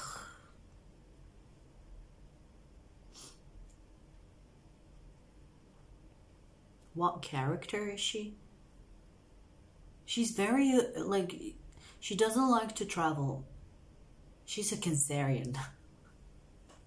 She's a Cancerian, you guys. She's very loving, doesn't like to travel. Every time I try to take her somewhere, she's shy, she doesn't want to go. Like, even when I have people over in my place, she doesn't show up. She goes in a corner and hides until they leave. She's not very a people person. Like, she doesn't like people. She doesn't trust people. She doesn't like people. She's scared of them. Like, she needs to trust you first before she comes out and, you know, plays with you. So traveling is out of the window. I don't think she...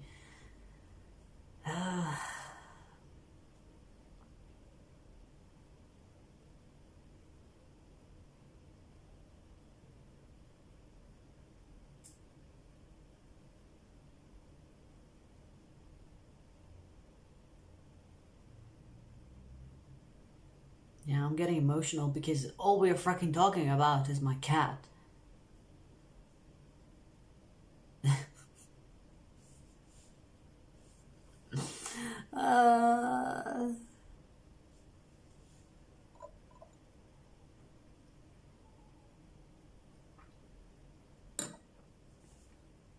How did you discover tarot? I don't know. How do you discover tarot? You just see it. It's the occult, right? So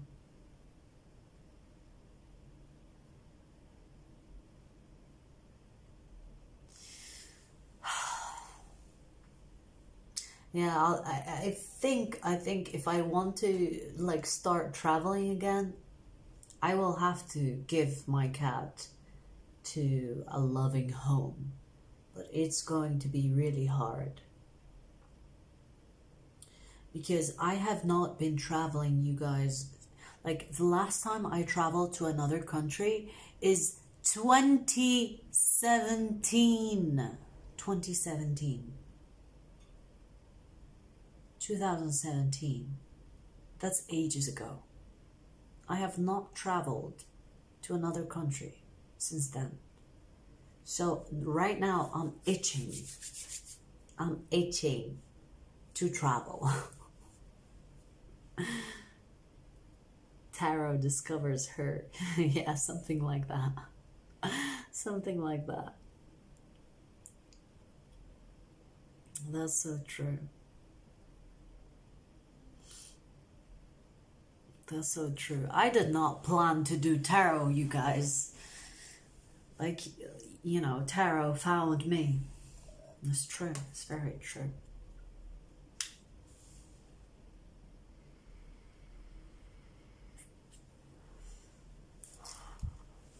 Never been to UK. Well, there isn't much. I don't think UK is very special. I just, like, it was in my destiny to come here. I don't think there's anything special about UK. I think UK taught me a lot of things. UK taught me patience, discipline. Before UK, I was this crazy, impulsive Sagittarius energy. All the way. All the way. UK taught me discipline and patience.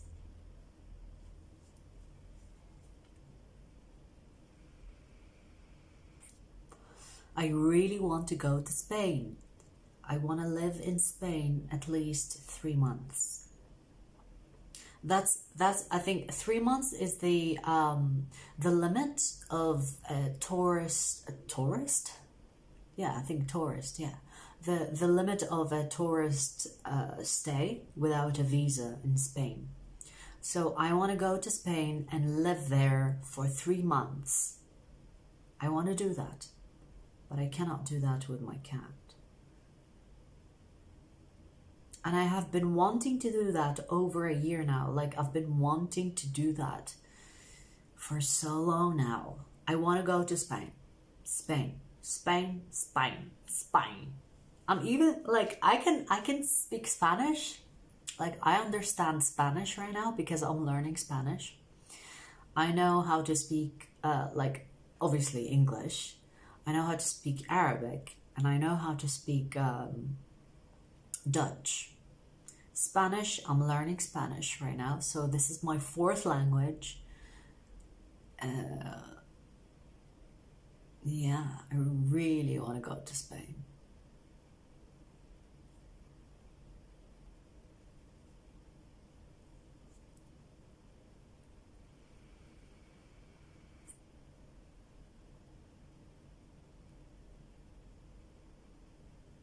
Love your live chat. How many times a week?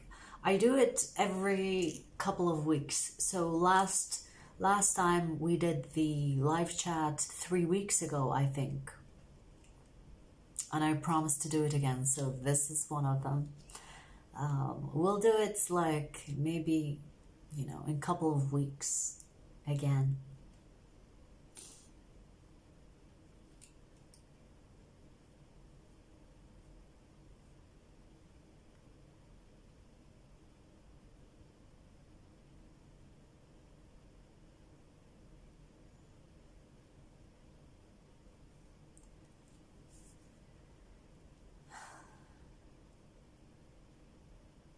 Going to Egypt. I love Egypt. It's such a good choice.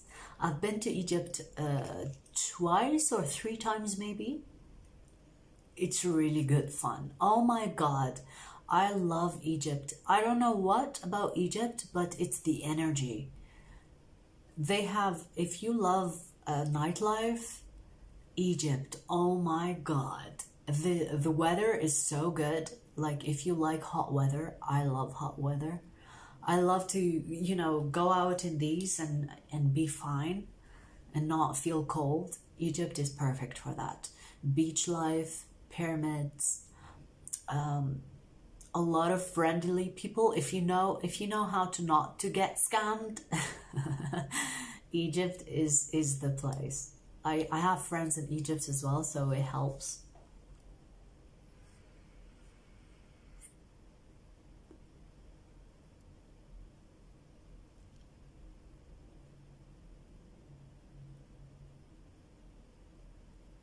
Yeah, there is no schedule for tarot, but like, I've seen a lot of people that have a schedule, which is amazing.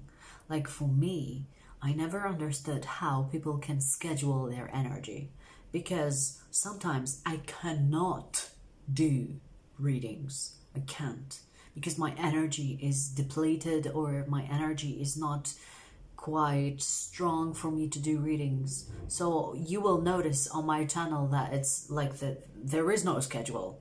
Like, I will do readings when I feel like I can do readings. Sometimes I will skip a day or 2 and not do readings because I can't. So it depends. Like, a lot of people think like doing readings, whether tarot or whatever, is easy, but it's not. It takes a lot of your energy. So cheers to that. Cheers to that.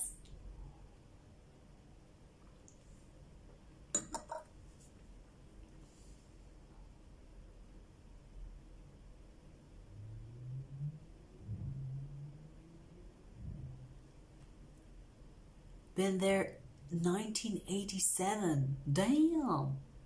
Yeah, I mean, it probably has changed since you last seen UK then.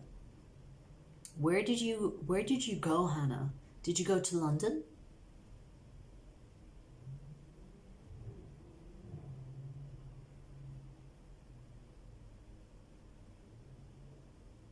Oh my god, the energy in Egypt, yes.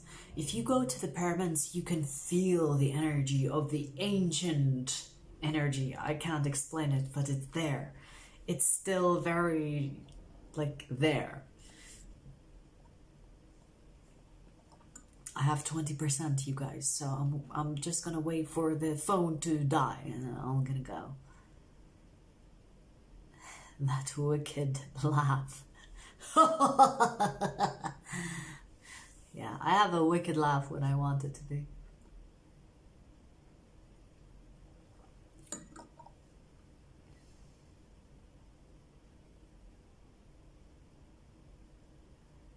Exactly, you cannot schedule energy. You can't. You can't. It's either there or isn't. You can't. Like, for me, personally, like, I've seen people say, you know, you have to be consistent. You have to be, like, every day. I've actually seen people every day they will post 3-4 readings. I'm like, fuck no. Fuck no. There will be times where I will post 3-4 readings, but there will be times where I will post 1 reading, and that's my limit. You know, this is like, you have to work with the energy. It's not about, you know, doing a 9 to 5, because if it was 9 to 5, it's not tarot reading, it's not energy reading. I don't know, but I mean, good for them.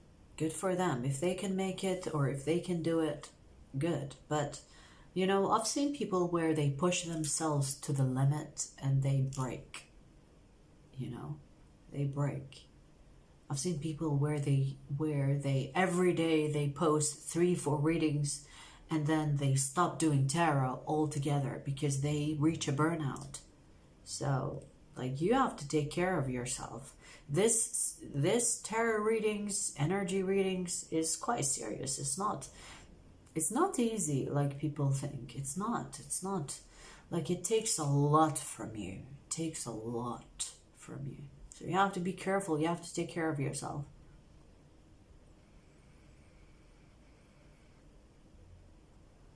Yes, I was in London. Get lost in the subway. And that's the best memory because it was such an adventure.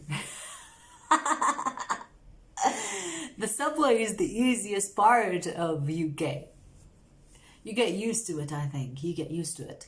Like, in UK, I can go anywhere because, like, I know how the subway works. You got lost. Oh, fun times, fun times. Yeah, it's quite the adventure. Have you been to Camden? Camden is a city that I recommend anybody that visits UK. Camden has such a weird historical energy to it. Even if you ask the locals in Camden, they will tell you about serial killers and shit, because it has like this weird, eccentric history.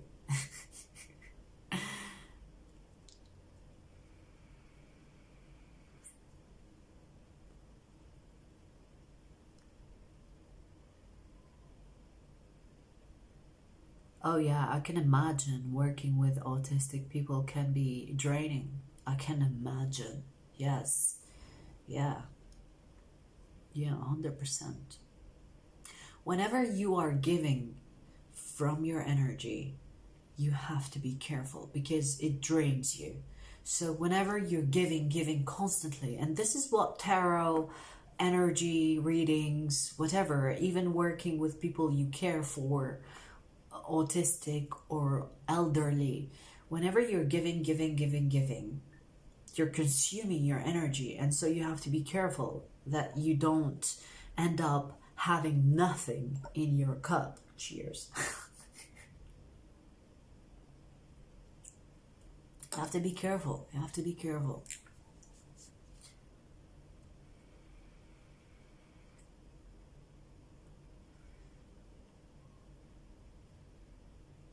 Chrissy, hi. Late to the chats, are we?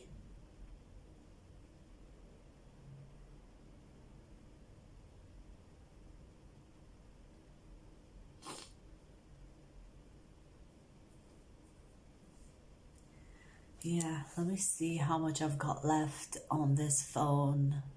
Yeah, we've got 17%.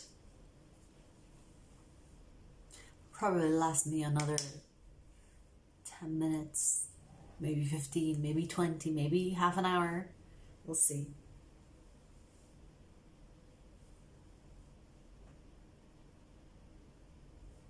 Priscilla, I appreciate you. Thank you.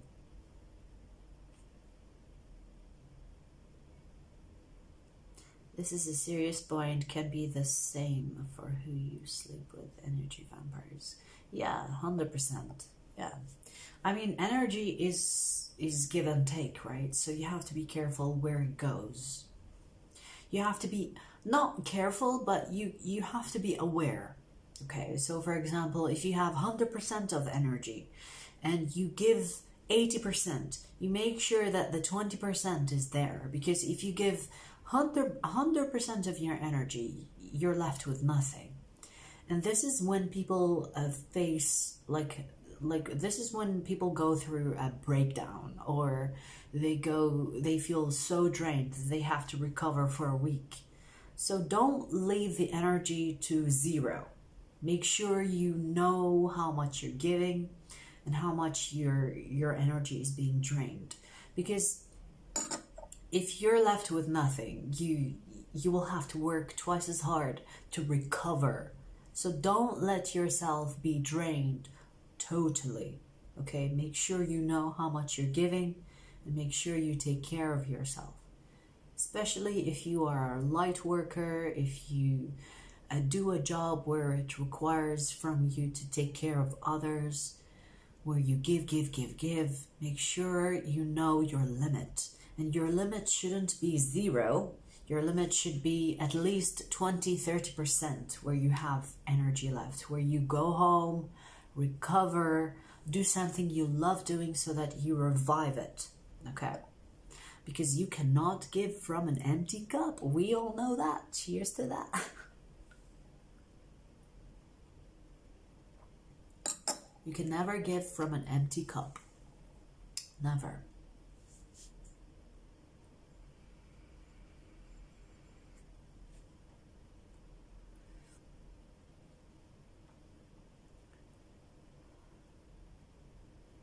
Yes, and when my cup is nearing empty, it's folks like you that help me fill my cup back up.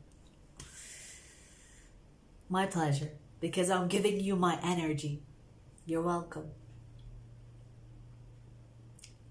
You're welcome. This is why I'm here. See, it's all about energy exchange at the end of the day. I give you some, you go and give it to someone else. And this is like, this is how it creates this chain of giving. And it's a beautiful thing. It's a beautiful thing. Okay. So yeah, it's this is why I'm here. This is why I'm here, because I love giving, but you have to also know your limits. You have to know when it's time for you to recharge. I mean, it's such a Sagittarius energy as well, if you think about it. Sagittarius can be the life of the party, where they give, But then they have to, after going to a party, they have to kind of isolate for 2 weeks to recover. I don't know about you, but it's something I've noticed. Like whenever I'm like, even on in a social like a setting, if I'm like there and like, you know, being the life of the party, giving all this good energy out, I will be home and I'll be like, I need 2 weeks. I need 2 weeks to recover.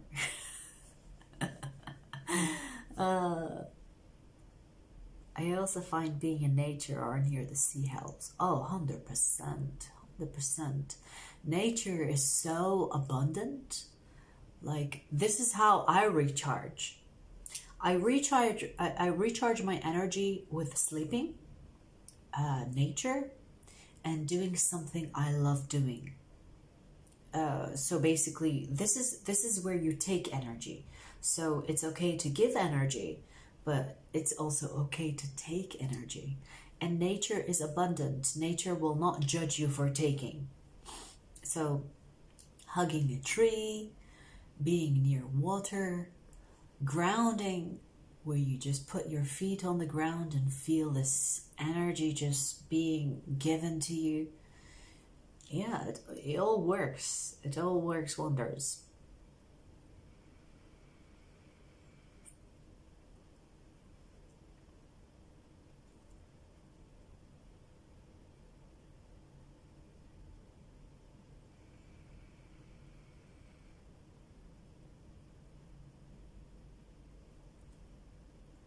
I hug trees. I try to take from nature, not from... Yeah, that's a good thing. That's a good thing. Yes. Most of the time, that is the best thing to do. Don't take from humans, because humans need that energy for themselves, especially if you care about them. If you have this caring, nurturing nature, don't take from humans, take from nature. Nature is abundant. Humans are not. Humans are not abundant when it comes to energy.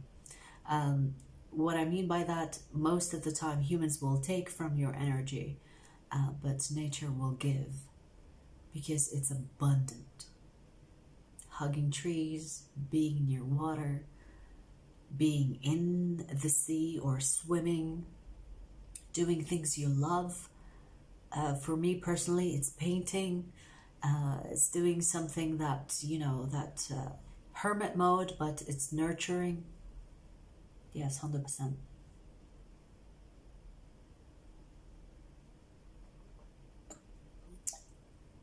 Thing about balancing between hermiting and partying. Oh my God, this is how I live my life. Hermiting and partying. Giving and taking. This is why we need hobbies, indeed. Something we love to do. People burn out if they don't recharge. 100% agree. I love how wise people are in this community.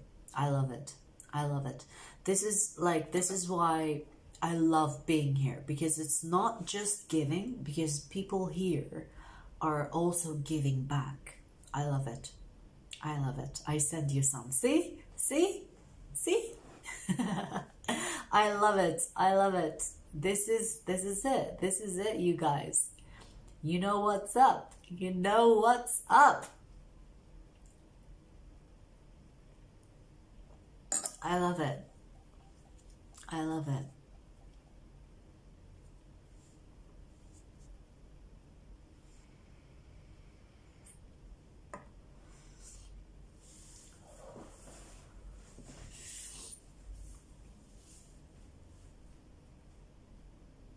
Oh, I love the love in the chat. I appreciate you. You are like family. I appreciate you.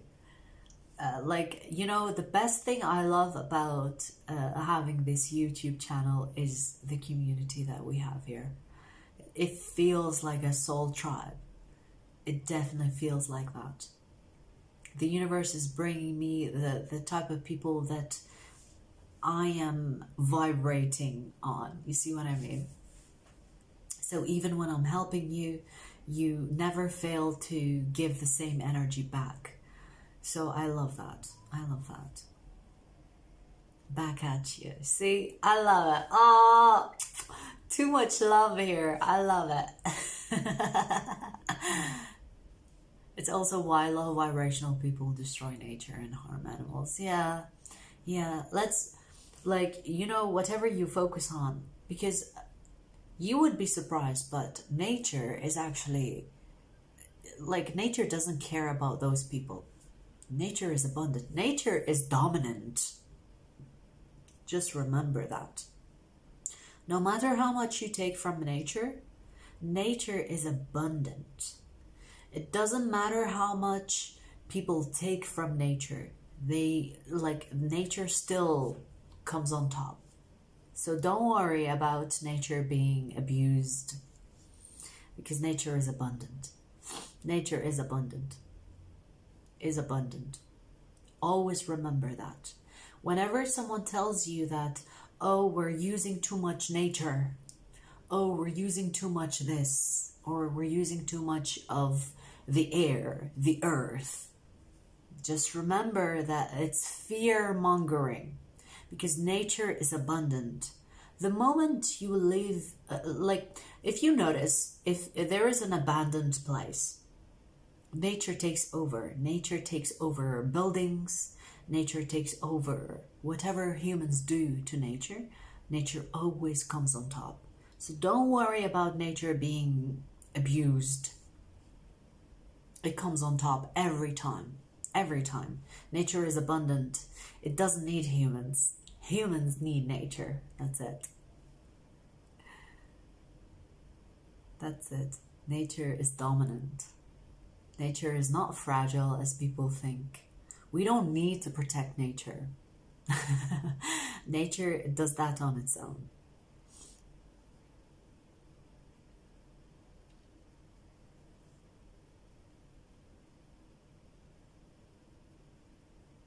Because Gaia is our mama. I love that. I love that. I love that. Indeed. We are the children. We are the children. Indeed. We are here temporarily, you guys. We are here on a temporary ticket. Nature is here permanently. So don't worry about nature. Nature is doing fine, just with or without us. It's fine. We are like... I actually remember someone saying that. I think it's... do you know Abraham Hicks? She once said, we are like... No, it's not her. Sorry, it's not her. Dolores, if you know who she is. I love her. I love her teachings. She says, we are like fleas on a dog. The dog will be fine. We are the fleas on the dog. We come and go. Nature will continue on existing. We come and go.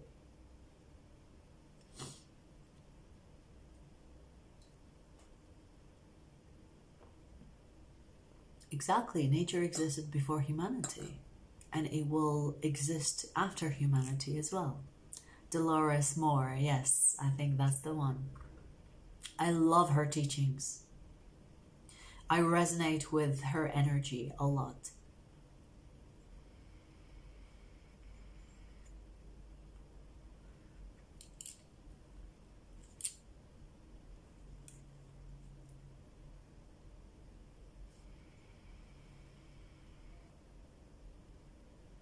Team Sagittarius, hey, hey!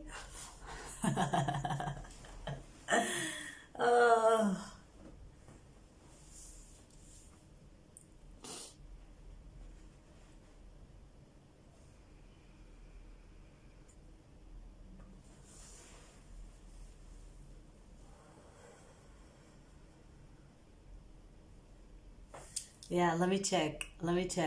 Oh, 7%, you guys. Okay, so let's wrap it up.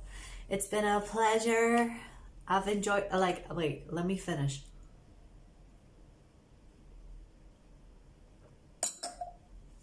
It's been a pleasure. We'll do more of these chats. George Calling. Oh my God, I love George Calling. George Calling is supposedly a comedian, but I love him. I love him. One of my favorites. One of my favorites.